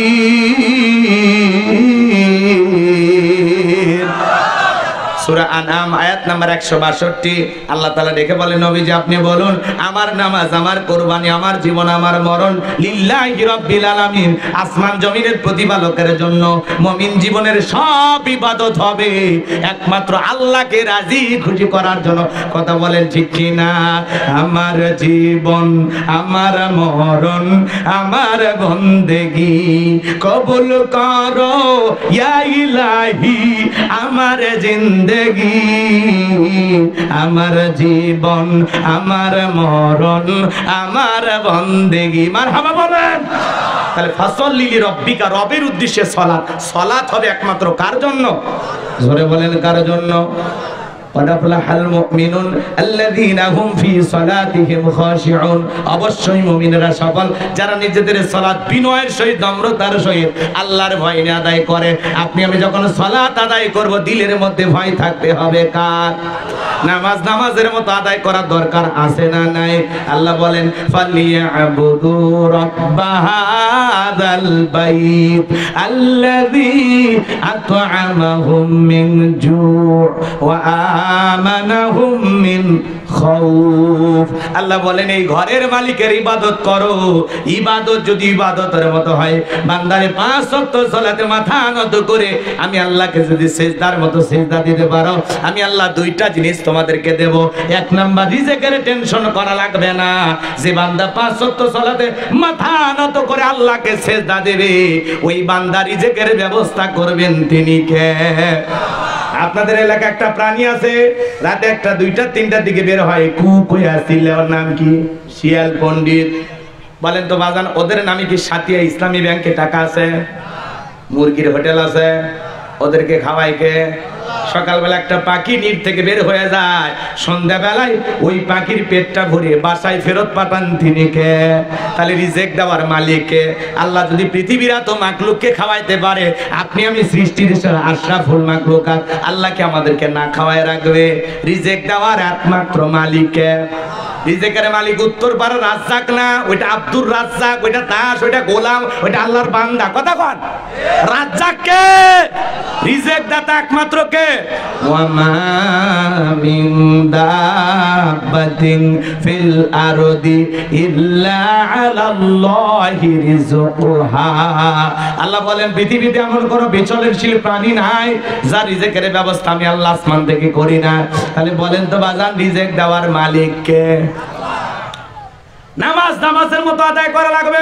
আজকে পবিত্র মসজিদে যায় মারামারি। কথা কন, বাংলাদেশের বাংলাদেশের জাতীয় মসজিদ বাইতুল মুকাররমে আজকে যা দেখেন তাবলীগের 2 গ্রুপে মারামারি লাগছে।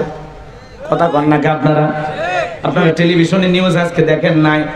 আমরা বলতে চাই, আপনারা যারা তাবলীগ করেন, আপনারা তো ভালো মানুষ, কি সুন্দর দাওয়াত দেন, কি সুন্দর মানুষকে ভোরবেলা ডাক দেন, নামাজের পথে আহ্বান করেন। আপনারা যদি এইভাবে গ্রুপিং করেন, এভাবে নানান ধরনের যেখানে সেখানে মারামারি বেজে দেন, এতে তো বোঝা যাচ্ছে অনেকের ভেতরে উদ্দেশ্য খারাপ আছে। কথা বলে ঠিক না? এই যে গত 5 তারিখে এই দেশের কওমি অঙ্গনের সমস্ত উলামা ইকরাম যারা তাবলীগ পন্থী আলেম ওলামা সবাই ঐক্যবদ্ধ হয়ে ঢাকা একটি মহাসমাবেশ করেছেন, জনসমুদ্রে পরিণত হয়েছে। তাদের এক দফা দাবি ছিল যে ইজতেমা হবে একবার। জোরে বলেন কয়বার? তারা যে 9টা দাবি রেখেছিলেন আমার ভাইরা, তার মধ্যে এরকম একটা দাবি ছিল যে ইজতেমা হবে একবার আর ওলামা ইকরাম তার তত্ত্বাবধান করবে। আমরা বলতে চাই, আজকে বাংলাদেশে তাবলীগ পন্থীদের ভিতরে 2টা গ্রুপ হয়ে যাওয়ার কারণে বাইতুল মুকাররমে যে কায়দায় মারামারি শুরু হয়ে গেছে, আমার ভাইয়েরা, আমরা যদি এই অবস্থায় একটু শান্ত না থাকি, নিজেদেরকে কন্ট্রোল না করি, বহির্বিশ্বের মিডিয়া কিন্তু বিশ্বের দরবারে আমাদেরকে জঙ্গি বলে প্রচার করে দেবে। কথা বলেন ঠিক না? এজন্য মসজিদ মারামারি করা জায়গা না, মসজিদ হলো ইবাদতের জায়গা, মসজিদের আদব আছে। কথা বলে ঠিক না? আর এই মানুষগুলো তাবলীগ করতে গিয়া মসজিদে অবস্থান করে মনে করতেছে মসজিদ মনে নিজের বাসার মতো নাকি।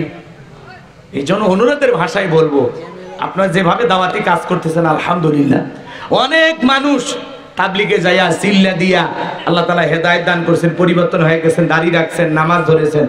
আপনাদের এই দাওয়াত অস্বীকার করার কোনো সুযোগ নেই। আপনাদের মাধ্যমে অসংখ্য মানুষ আল্লাহওয়ালা হয়ে গেছে, অসংখ্য মানুষ নামাজ রোজা ধরেছে। কথা বলে ঠিক কিনা?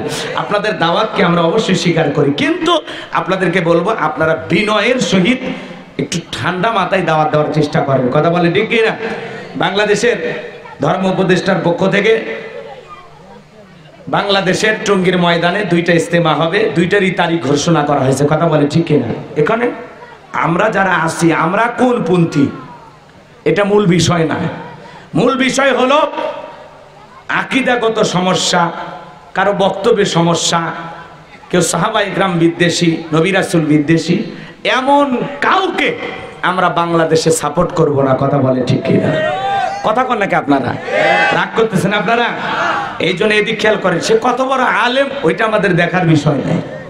মনে রাখা লাগবে পরিষ্কার ভাবে, আমরা তাবলীগের ভিতরে গুরুত্বের হয়ে তারা মারামারি করবে এই নরম মানুষগুলো, এটা আমরা চাই না। যদি কখনো মারামারি করা লাগে, এই দেশে কোরআনের সমাজ ব্যবস্থা কায়েম করার জন্য প্রস্তুতি গ্রহণ করেন, সেই দিন আপনাদের রক্ত লাগলে ইসলামের জন্য দেবেন। কথা বলে ঠিক কিনা? খামাকা মসজিদের ভিতরে মারামারি করে বিশৃঙ্খলা সৃষ্টি করবেন না, শান্ত থাকার চেষ্টা করবেন। কথা বলে ঠিক কিনা? এদেশ কারো বাপদাদার পৈতৃক সম্পত্তি নয়। কথা বলে না কেন? যা খুশি তাই করবেন। বাক স্বাধীনতা ফিরে আসছে দেখে, আগে তো সেই সময় চুপচাপ থাকতেন, এখন একটু 5ই আগস্টের পরে সবার একেবারে কোল যে বড় হয়ে গেছে। আপনারা বাইতুল মোকাররম মসজিদে গিয়ে মারামারি করবেন কেন রে ভাই? আপনারা তো তাবলীগের দাওয়াত দেন, আপনারা তো নরম মানুষ, কি সুন্দর মসজিদে গিয়ে আপনারা দাওয়াত দেন যে বাকি নামাজ পড়ে আপনারা থাকবেন, কিছু ইমান আমলের কথা হবে, বহুত ফায়দা হবে। কি সুন্দর দুই একটা আয়াত তিলাওয়াত করেন, হাদিস করেন, শুনে দিলের ভিতরে মায়া লাগে। হ্যাঁ, গ্রামের বিভিন্ন অঞ্চলে পাহাড় পর্বত ঘুরিয়ে, চর অঞ্চল ঘুরিয়ে ঘুরিয়ে আপনারা দাওয়াত দেন।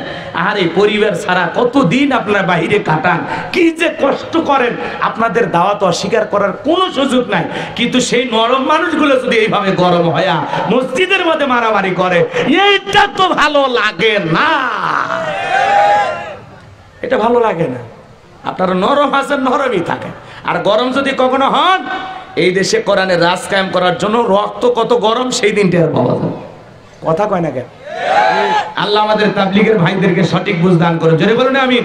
তারা আমাদেরই ভাই, তারা এই দেশের মানুষ, তাদের জন্য আমাদের দোয়া ভালোবাসা আছে না নাই? কিন্তু আমরা মারামারি দেখতে চাই না। 2টা পর্ব ঘোষণা হয়েছে, ঠিক আছে, আলহামদুলিল্লাহ, 2টা পর্ব। আর কাউকে নিয়ে যদি আমাদের প্রতিবাদ থাকে যে অমুক ব্যক্তিকে বাংলাদেশে আমরা আসতে দেব না, এটা এই দেশের বর্তমান যারা উপদেষ্টা আছে তাদের সাথে জোরালো ভাবে বসে সেই ত্রুটিগুলো ধরে আমরা তাদের সাথে কথা বলে আলোচনার মাধ্যমে বিষয়টা সমাধান করার চেষ্টা করব। কথা বলে ঠিক কিনা? কিন্তু ব্যক্তিগত হাতাহাতি মারামারির মধ্যে আমরা কখনো নিজেদেরকে গা ভাসিয়ে দিয়ে জড়ানোর চেষ্টা করব না। আল্লাহ পাক যেন এই দেশের সকল মুসলিম উম্মাহকে সঠিক বুঝ দান করেন, সকল ইমানদার ভাইদেরকে সঠিক বুঝ দান করেন। জোরে বলুন আমিন। রাগ করতেছেন আমার ভাইরা? চলেন, আমি যে কথা বলতে চাচ্ছিলাম, আল্লাহ রাব্বুল আলামিন বলেন ফাসল্লি লিরাব্বিকা ওয়ানহার। 1 নাম্বার হলো ফাসল্লি লিরাব্বিকা, রবের উদ্দেশ্যে সালাত, লালে নামাজ হবে একমাত্র কার জন্য? তাহলে নামাজের মতো নামাজ আদায় করলে আল্লাহ বলেন 2টা জিনিস দেব। 1 নাম্বার রিজিকের ব্যবস্থা করব, আর 2 নাম্বার সকল ভয় থেকে আমি আল্লাহ নিরাপত্তা দেব। আমাদের সমাজে ভয় আছে না নাই? মেয়েটা কলেজে গেল, একা একা ফিরবে নাকি জামাই সাথী নিয়ে ফিরবে? ভয় আছে না নাই? মেয়েটা স্কুলে গেল, ভালোভাবে ফিরবে নাকি কারো লালসার শিকার হবে? ভয় আছে না নাই? বাজান গো, আজকেও কিন্তু সমাজে আমরা ভয় মুক্ত হতে পারি নাই। আজও নারীদের ধর্ষণের খবর আছে না নাই? জোরে বলেন আছে না নাই? আমার ভাইয়েরা, এই জন্য যদি আপনি বাংলাদেশকে ধর্ষণ মুক্ত করতে চান, জিনা মুক্ত করতে চান, আমার ভাইয়েরা চুরি মুক্ত করতে চান, তাহলে আল্লাহর আইন দিয়া চোরের বিচার করা লাগবে, আল্লাহর আইন দিয়া ধর্ষকের বিচার করা লাগবে। তাহলে এই দেশে শান্তি ফিরে আসবে। আল্লাহর আইন এই জমিনে চালু হবে না যতদিন শান্তি পাবো না ততদিন। আল্লাহ রাব্বুল আলামিন সূরা মাইদার ভিতরে আইন দিয়েছে, চোর যদি পুরুষ হয় আর নারী হয়, চোর যদি অপরাধ করে সেটা প্রমাণিত হয়, চোরের হাত কেটে দাও। চোরে বলে কি কেটে দাও? আল্লাহর আইন, চোর চুরি করে যে হাত কেটে দাও। আমার ভাইয়েরা, একটা চোরের হাত কেটে বাইতুল মুকাররমের সামনে নিয়ে যায় মিডিয়ার মাধ্যমে ফালাও করে যদি প্রচার করা হতো, বাংলাদেশে চোরের আইন পাশ করা হলো। আল্লাহর আইন অনুযায়ী চোর যদি চুরি করে প্রমাণিত হয়, হাত কেটে দেওয়া হবে। একটা চোরের হাত কেটে মিডিয়ার মাধ্যমে প্রচার করলে বাংলাদেশের সমস্ত চোরেরা তওবা করে আল্লাহর ওলি হয়ে যাবে। তাহলে সমাজে আল্লাহর আইন চালু হোক। কারা কারা চান 2টা হাত তুলে মালিককে দেখান। লিল্লাহি তাকবীর। আলা লাহুল খালক ওয়াল আমর। সৃষ্টি যার, আইন চলবে সে আল্লাহর। কথা বলে ঠিক কিনা? আল্লাহর বিধানেই মুক্তি, আল্লাহর আইনেই শান্তি। আল্লাহর বিধান জমিনে কায়েম না হওয়া পর্যন্ত ওই লেনিন কানভার্সের আইন দিয়া, ওই ভারতের দাদার আইন দিয়া, লন্ডন আমেরিকার আইন দিয়া পৃথিবীর একই মাটিতেও শান্তি প্রতিষ্ঠিত হবে না। এই শান্তি যদি প্রতিষ্ঠিত করতে চান, আল্লাহর আইন চালু করা লাগবে জমিনে। জমিনে, কথা বলে ঠিক কিনা? আল্লাহর আইন যদি একবার এই জমিনে চালু হয়ে যায়, বাংলাদেশটা জান্নাতের টুকরায় পরিণত হয়ে যাবে, কথা বলে ঠিক কিনা? কোনো মারামারি থাকবে না, টেন্ডারবাজি সাদাবাজি থাকবে না, কথা কয় না? যারা ক্ষমতায় ছিল লুটপাট করে ফিরে নিয়েছে, আবারও কেউ ক্ষমতায় এসে লুটপাট করে খায়, কেন আমরা চাই? আমরা আর কোন জালেম স্বৈরাচারকে দেখতে চাই না, কথা বলে ঠিক কিনা? আমার ভাইরা চলেন সামনের দিকে যাই। আল্লাহ রাব্বুল আলামিন বলেন ফাসাল্লি লিরাব্বিকা ওয়ানহার, এক নাম্বার রবের উদ্দেশ্যে সালাত আদায় করা। তাহলে 5 ওয়াক্ত সালাত মসজিদে গিয়ে জামাতের সহিত আল্লাহর কোন কোন বান্দা আদায় করবেন? 2 হাত তুলে দেখান। আল্লাহ সবাইকে 5 ওয়াক্ত নামাজি বানায় দেন, জোরে বলেন আমিন। হাত নামান, শুধুমাত্র 5 ওয়াক্ত না, না ওই কাম আমি করি না। এদিক দোয়া করব, এই যে শেষের দিকে এসে গেছে, কষ্ট হয় আপনাদের? এদিক খেয়াল করেন। তাহলে রবের উদ্দেশ্যে সালাত আদায় করব। ওয়ানহার মানে কুরবানি করা, নিজের আমিত্ব কুরবানি করা, অহংকারকে কুরবানি করা, নিজের ভিতরে থাকা পশুসুলভ আচরণকে কুরবানি করা। এদিক খেয়াল করেন, এদিক খেয়াল করেন। 7 জন গরু ভাগে কেনে, 4 জন ধরে ধরে টানে, পেছন থেকে 3 জন ঠেলে। এমন এক গরু কেনে যেই গরুর উপরে বয়স্ক ভাতা ওয়াজিব, শরীরে সব হাত দেখা যায়, এমন গরু জবাই করলে হবে না। আল্লাহ বলেন তাসুরুন নাদিরিন, চমৎকার একটা গাবি জবাই করো, হুষ্ট পুষ্ট দেখতে সুন্দর করা, বলে ঠিক কিনা? কুরবানির ওয়াজ করার সময় নাই। খেয়াল করেন, যারা কুরবানি দিবেন 3টা জিনিস খেয়াল রাখবেন। কয়টা? 3টা। 1 নাম্বার নিয়ত সহি, যে আমি কুরবানি দিতেছি একমাত্র আল্লাহকে রাজি খুশি করার জন্য, কথা বলে না কেন? কুরবানি না দিলে ছেলে মেয়ে মানুষের বস্তুর দিকে তাকায় থাকবে, প্রয়োজনে আমি সুদের টাকা দিয়ে হলেও কুরবানি দেব, কিস্তি তুলে দিলেও কুরবানি হবে। কিস্তি তুলে দিলে হবে কুরবানি? হবে না। অনেকে বলে জামাই বাড়িতে গোশত না বাড়লে মান সম্মান থাকবে না, কুরবানি না দিলে গ্রামের মানুষের চোখে ভালো থাকবে না। এরকম চিন্তা ভাবনায় যারা কুরবানি দেবে, এদের কুরবানি হবে না। তাহলে কুরবানি দিতেছি আমি একমাত্র আল্লাহকে রাজি খুশি করার জন্য। আর 2 নাম্বার, এদিক খেয়াল করেন, ইনকামটা বৈধ হওয়া লাগবে। যেই টাকা দিয়ে কুরবানি পশুটা ক্রয় করবেন, টাকাটা হালাল হওয়া লাগবে। আল্লাহ পবিত্র, তিনি পবিত্র বস্তুকে ভালোবাসে। এই জন্য ওই সুদের টাকা, ঘুষের টাকা, হারাম টাকা, ওই টাকা কুরবানি দিলে কুরবানি হবে। তাহলে ইনকামটা বৈধ হওয়া লাগবে। 3 নাম্বার ফাসাল্লি লিরাব্বিকা ওয়ানহার, আগে নামাজ পড়ো, তারপরে কুরবানি করো। নামাজ হবে যেই রবের জন্য, কুরবানি হবে সেই রবের জন্য। ওয়ালাকি ইয়ানালহু তাকওয়া মিনকুম, আল্লাহ বলে বান্দা কয় লাখ টাকার গরু কুরবানি দিলি ওইটা আমি দেখি না, তুমি যদি 20,000 টাকার একটা ছাগল কুরবানি দাও, তোমার নিয়ত যদি সহি হয়, টাকাটা যদি হালাল হয়, তুমি যদি নামাজি হয়ে কুরবানি দিতে পারো, ওই ছাগলের রক্ত জমিনে পড়ার আগে আমি আরশের মালিক আল্লাহর কাছে কবুল হয়ে যাবে। এজন্য কুরবানি হবে কার জন্য? আল্লাহর জন্য। দিতে রাজি আছেন তো ইনশাআল্লাহ? এবার 3 নাম্বার আয়াত, ইন্না শানিয়াকা হুয়াল আবতার। আল্লাহু আকবার। আমার আল্লাহ ডেকে বলে, নবী গো মন খারাপ করবেন না। ওই আবুল হাবুদ বাদশা আপনাকে লেসকাটানির বংশ বলে, ও নবী আপনি মনের মধ্যে কষ্ট নেবেন না। আপনার ছেলে সন্তানগুলোকে আমি আল্লাহ শিশুকালে নিয়েছি। ও নবী আপনি মনের মধ্যে কষ্ট নেবেন না। এই পৃথিবীর জমিনে আপনাকে মহব্বত করা, আপনাকে ভালোবাসার কোটি কোটি রুহানি সন্তানকে পাঠাবো। নবী গো যারা আপনার জন্য জীবন দিতে রাজি, আল্লাহু আকবার বলেন। আজকে পৃথিবীতে 700 কোটি মানুষ, এর মধ্যে 200 কোটি মুসলমান, আমরা সবাই রাসূলের রুহানি সন্তান। ভাই কি কষ্ট হচ্ছে আপনাদের? 5 মিনিট, সর্বোচ্চ 5-7 মিনিটের মধ্যে আমি দোয়ার দিকে চলে যাচ্ছি। কষ্ট হচ্ছে নাকি আপনাদের? এদিক খেয়াল করেন। তারপরে একটা পর্যন্ত আপনারা ছিলেন, সমস্যা নেই। আমার ভাইরা এদিক খেয়াল করেন, নবীজির অপমানে যদি না কাঁদে তোমার মন, মুসলিম নয় তুমি মুনাফিক, নবীজির দুশমন, কথা বলেন ঠিক কি না? আমার ভাইরা মুসলমান যারা হবে, এরা কখনো নবীর অপমান মেনে নিতে পারে না, কথা বলে না। না না না, দরকার নাই, অনেক হয়েছে। হুজুর এই এলাকায় বেশিরভাগ যুবকের বয়স 25+, কিন্তু তবুও বাড়ি থেকে বিয়ে দিচ্ছে না। গার্জেনদের উদ্দেশ্যে কিছু বলি না। আরে সোনাদের কত দুঃখ। এই অভিভাবক যারা আছেন এদিক খেয়াল করেন, বাচ্চাদের এত দুঃখ দেওয়া যাবে না। 25 বছর বয়সে মানে বিয়ে দেবেন না, মানে এরা কি বুড়া বানাবে? 35-36 বছরের বয়সে বিয়ে দেবেন, তখন তো দাঁত মুখ সব পড়ে যায়। যুবক বয়সে বিয়ে দেন, কথা বল ঠিক কিনা? এদের মনে দুঃখটা বোঝার চেষ্টা করেন। চরিত্র হেফাজতের জন্য যত দ্রুত সম্ভব এদের বিবাহের ব্যবস্থা করে দেন। আল্লাযীনা হুম লিফুরুজিহিম হাফিজুন। নিজের যৌবনটাকে সংযত রাখো, নিজের যৌবনটাকে হেফাজত করো। যুবকেরা নিজেদেরকে কন্ট্রোল করে রেখেছেন 25 বছর, যাদের সন্তানদের বয়স হয়ে গেছে বিবাহের ব্যবস্থা করবে। এদিক খেয়াল করেন, শেষ কথাটা 5 মিনিটে ফিনিশিং দিয়ে যায়। কষ্ট হচ্ছে নাকি আপনাদের? এইদিক খেয়াল করেন, নবীকে আল্লাহ তাআলা বলতেছেন, ও নবী, আপনার ছেলেগুলোকে নিয়ে মন খারাপ করবেন না। এই দুনিয়ার জমিনে আপনার রুহানি সন্তান আমি পাঠায়া দেব, যারা আপনাকে নিজের জীবনের চাইতেও বেশি ভালোবাসবে। আল্লাহু আকবার বলে। এই জন্য এদিক খেয়াল করেন, নবীকে মাঝে মাঝে কিছু লোক গালি দেয়, দেখেন না? ফ্রান্সের জালিমেরা গালি দেয়, কার্টুন বানায়া দেয়ালে দেয়ালে লাগায় বলে ইনি মোহাম্মদ, জোরে কর নাউজুবিল্লাহ। আমার নবী কি দেখতে কার্টুনের মতো?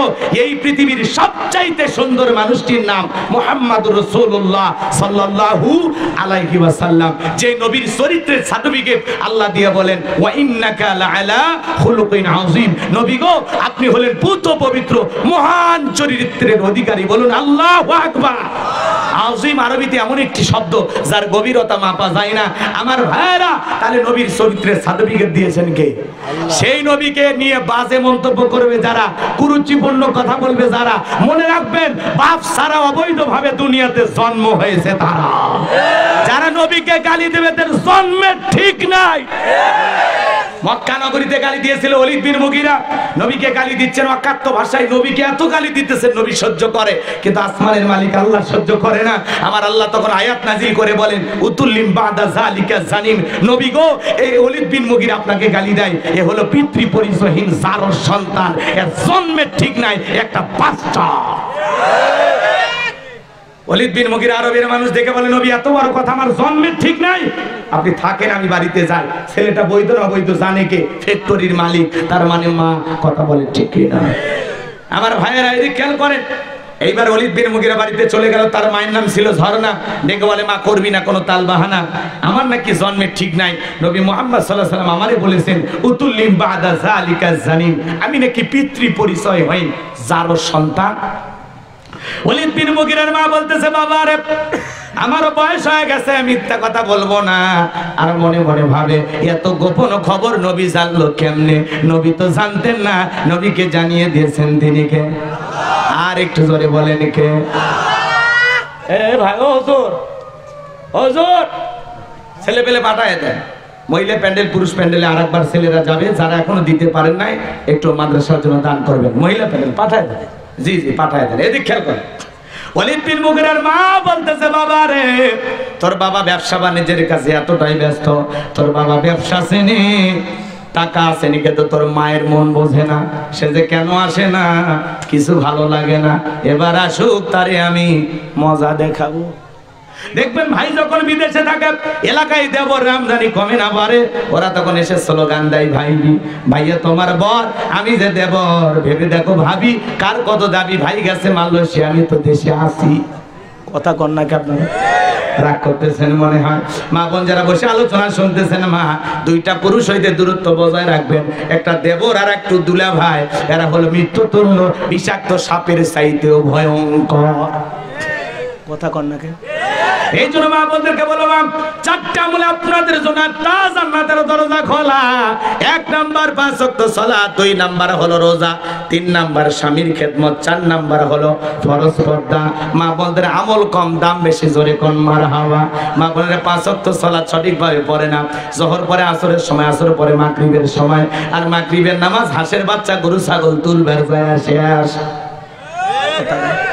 হয় কিনা? কিন্তু রোজার বেলায় মা বোনেরা শক্ত, মাঝে মাঝে রাগ করে 3 দিন ধরে না খায়া থাকে, কিছু হইলে রাগ করে ফুলে থাকে। দেখেন না, আপনাদের গুলো কি করে জানি না, আমার অবস্থা ভালো না। রাগ করতেছে, মাঝে মাঝে রাগ করে দেখবেন, এই অমুকের মা ভাত খাও, তুমি খাও, তোমার দরিয়া ভরাও, আমি খাবো না, খাবো না, আমার দাবি পূরণ না হলে খাবো না, খাবো না, এক দফা এক দাবি। এরকম ঘরে আন্দোলন হয় কিনা বলেন না কেন? হ্যাঁ, লজ্জায় বলতেছেন না, আমি বুঝি। খুব জ্বালা, কথা কোন ঠিক কিনা? ঘরের রমণী যেন কান্না ঘিনি, সুযোগ পাইলে আমায় সারে না গ। কথা কোন? আমি কেন মরি না, আজরাইলকে চেনে না। কথা কোন নাকি? না বলবো না, কষ্ট হচ্ছে আপনাদের না? এই জন্য মা বোন যারা এসেছেন, মা স্বামীর সাথে বেয়াদবি করবেন না। যে প্রকৃত স্ত্রী তার স্বামীকে কখনো গোলাম বানায় না, যে স্ত্রী তার স্বামীকে গোলাম বানায় সে তো গোলামের বউ, কথা বলেন ঠিক কিনা? আর যে বুদ্ধিমতী স্ত্রী সে তার স্বামীকে রাজা বানায়া রাজার রানী হয়ে থাকে, কথা বলেন ঠিক কিনা? স্বামী যে কত দামি, বিশ্বনবী বলেছেন দুনিয়ার কোন মানুষকে যদি সিজদা দেওয়া জায়েজ হইতো, আল্লাহ তাআলা পৃথিবীর সমস্ত নারীদেরকে বলতেন তারা যেন তার স্বামীর পায়ে সিজদা দেয়। আল্লাহু আকবার বলে। গত বছরে আলোচনা করেছি হযরতে ফাতেমাকে নিয়ে, মা বোনেরা যারা আসছেন শুনছেন। এবছরে আর আমি ওইদিকে গেলাম না, কষ্ট দিতে চাচ্ছি না আমার ভাইয়েরা। এই জন্য মা বোনদেরকে একটু পর্দায় রাখবেন তো ইনশাআল্লাহ, রাখবেন তো ইনশাআল্লাহ। আল্লাহ পাক মা বোনদেরকে সঠিকভাবে পর্দা করার তৌফিক দান করুন। জোরে বলুন আমিন, আর একটু জোরে বলুন আমিন। আবার এই যুব সমাজ যারা আছো তোমরা একটু সাবধান হও। এই যুবকদের মনের মধ্যে আক্ষেপ, এদের বিয়ে হচ্ছে না, আরে কি কষ্ট তোমাদের। শোনা, আমার সাথে যোগাযোগ করো, তোমার মা বাবাকে আমার সাথে ফোন ধরায় দিও। আর আমাদের এই ওয়াজের মধ্যে যে আছে, ছেলে যুবক হওয়ার সাথে সাথে ছেলের বিবাহের ব্যবস্থা করুন। এই ওয়াজগুলো বারবার বাজাবা মা বাবার সামনে, দেখবা বুঝতে পারবে যে বিয়ের বয়স হয়ে গেছে, কথা কোন ঠিক কিনা? খালি বিয়ের ওয়াজ শুনবা, কি করবা? মা বাবাকে দেখলেই যে আলেমের বিয়ের ওয়াজ আছে, আপনার ছেলে যুবক হয়েছে, ঠিক আছে আপনার ছেলের বিবাহের ব্যবস্থা করে দেন। মেয়ে যুবতী হয়েছে, বিবাহের ব্যবস্থা করে দেন, কথা বলে ঠিক কিনা? কারণ সে যেন তার যৌবনটাকে হেফাজত করতে পারে। তাছাড়া এই যে সারা রাত টাচ মোবাইল পাইয়া ঘরের দরজা বন্ধ করে লাগিয়ে দিয়ে ভিডিও দেখ, কথা কয় না, কথা কয় না। এই মোবাইলের মাধ্যমে যুব সমাজ নষ্ট হয়ে গেল। মোবাইলের ওজন কম, কিন্তু মোবাইলের মাধ্যমে পাপের ওজন কম না বেশি? জোরে বলেন, কম না বেশি? এই মোবাইল যুব সমাজকে ধ্বংস করে দিয়েছে, কথা বলে ঠিক কি না? দেশে মোবাইল আইছে, সিটি বন্ধ হইয়াছে, দিওয়ানা বানাইছে, পোলা মাইয়ার মনের কথা ভাসে বাতাসে। এরা তাও বলেন, এ যুবক বলবো বলবো, লিল্লাহে তাকবীর। দেশে মোবাইল আইছে, চিঠি বন্ধ হইয়াছে, দিওয়ানা বানাইছে, পোলা মাইয়ার মনের কথা ভাসে বাতাসে। ও দেখো পোলা পানের মন বাদা ফেসবুকে এখন, ও দেখো পোলা পানের মন বাদা ফেসবুকে এখন, মোবাইলে চ্যাটিং কইরা কাটায় সারাক্ষণ। এই মোবাইল পাইয়া দেখো মদনের মাইয়া, এই মোবাইল পাইয়া দেখো মদনের মাইয়া কি কাণ্ড ঘটাইছে, স্বামী সংসার রাইখা নাকি পালাইয়া গেছে, স্বামী সংসার রাইখা নাকি পালাইয়া গেছে। দেশে মোবাইল আইছে, সিটি বন্ধ হইয়াছে, দিওয়ানা বানাইছে, পোলা মাইয়ার মনের কথা ভাসে বাতাসে। ও দেশে টিকটক আসিয়া সব গেল ভাসিয়া, কথা বলেন এখানে।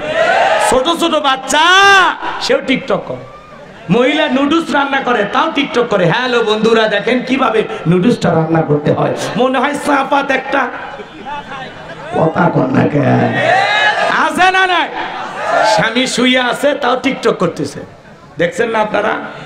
রাগ করেন না, এই টিকটকের বউ যারা পাচ্ছেন কপাল তাদের খুলে গেছে। কারণ টিকটক করে আপনার বউ তো কোটি কোটি টাকা ইনকাম করতেছে নাকি?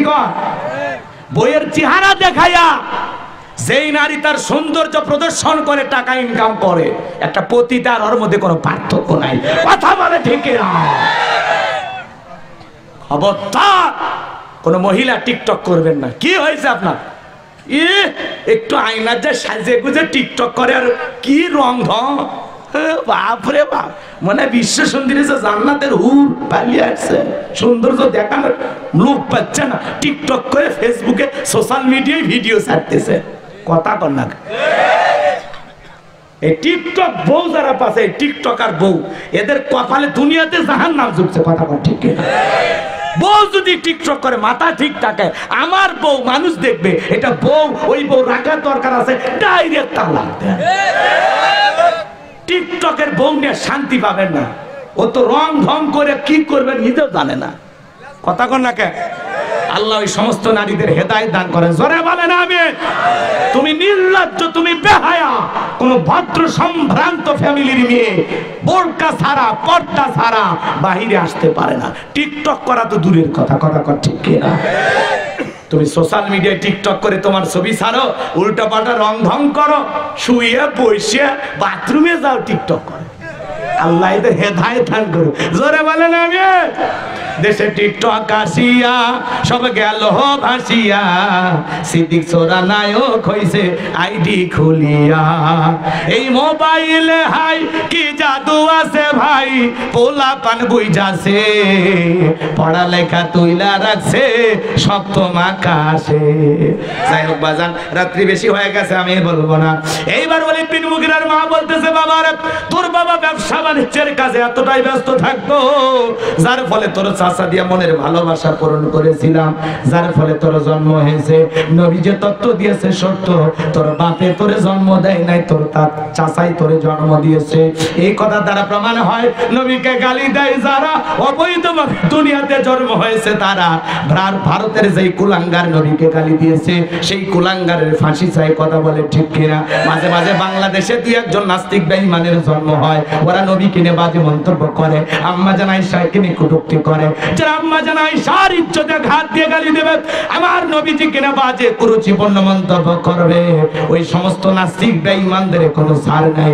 নবীকে গালি দেয় যারা, অবৈধভাবে দুনিয়াতে জন্ম হয়েছে তারা। তুমি আমার বাপকে গালি দাও সহ্য করব, মাকে গালি দাও সহ্য করব, আমার দলকে গালি দাও সহ্য করব, কিন্তু বিশ্বনবী আমাদের কলিজার টুকরা নবী, নবীকে যদি কেউ গালি দেয়, ওই নাস্তিক বেঈমানকে ধইরা ওর বুকের উপরে সইরা জিহ্বা টান দিয়েছিরা কুকুরকে খাওয়ায় দেব। এরপরে নবীজির অপমান মেনে নেওয়া হবে না, হবে না। নবীজির ইজ্জত আর সম্মান রক্ষা করার জন্য যদি কখনো ডাক আসে, মাথায় কাপড়ের কাপড় বেঁধে আল্লাহ রাসূলের ইজ্জত সম্মান রক্ষা করার জন্য কারা কারা জীবন দিতে প্রস্তুত, হাত তুলে দেখা। লিল্লাহি তাকবীর, লিল্লাহি তাকবীর।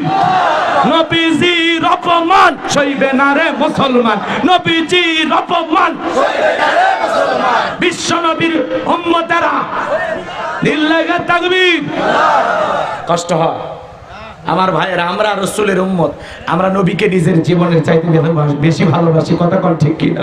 আমার নবীকে কেন যেন গালি দেয়? আমার নবীর চাইতে উত্তম চরিত্রের মানুষ এই দুনিয়াতে কেউ হতে পারে না।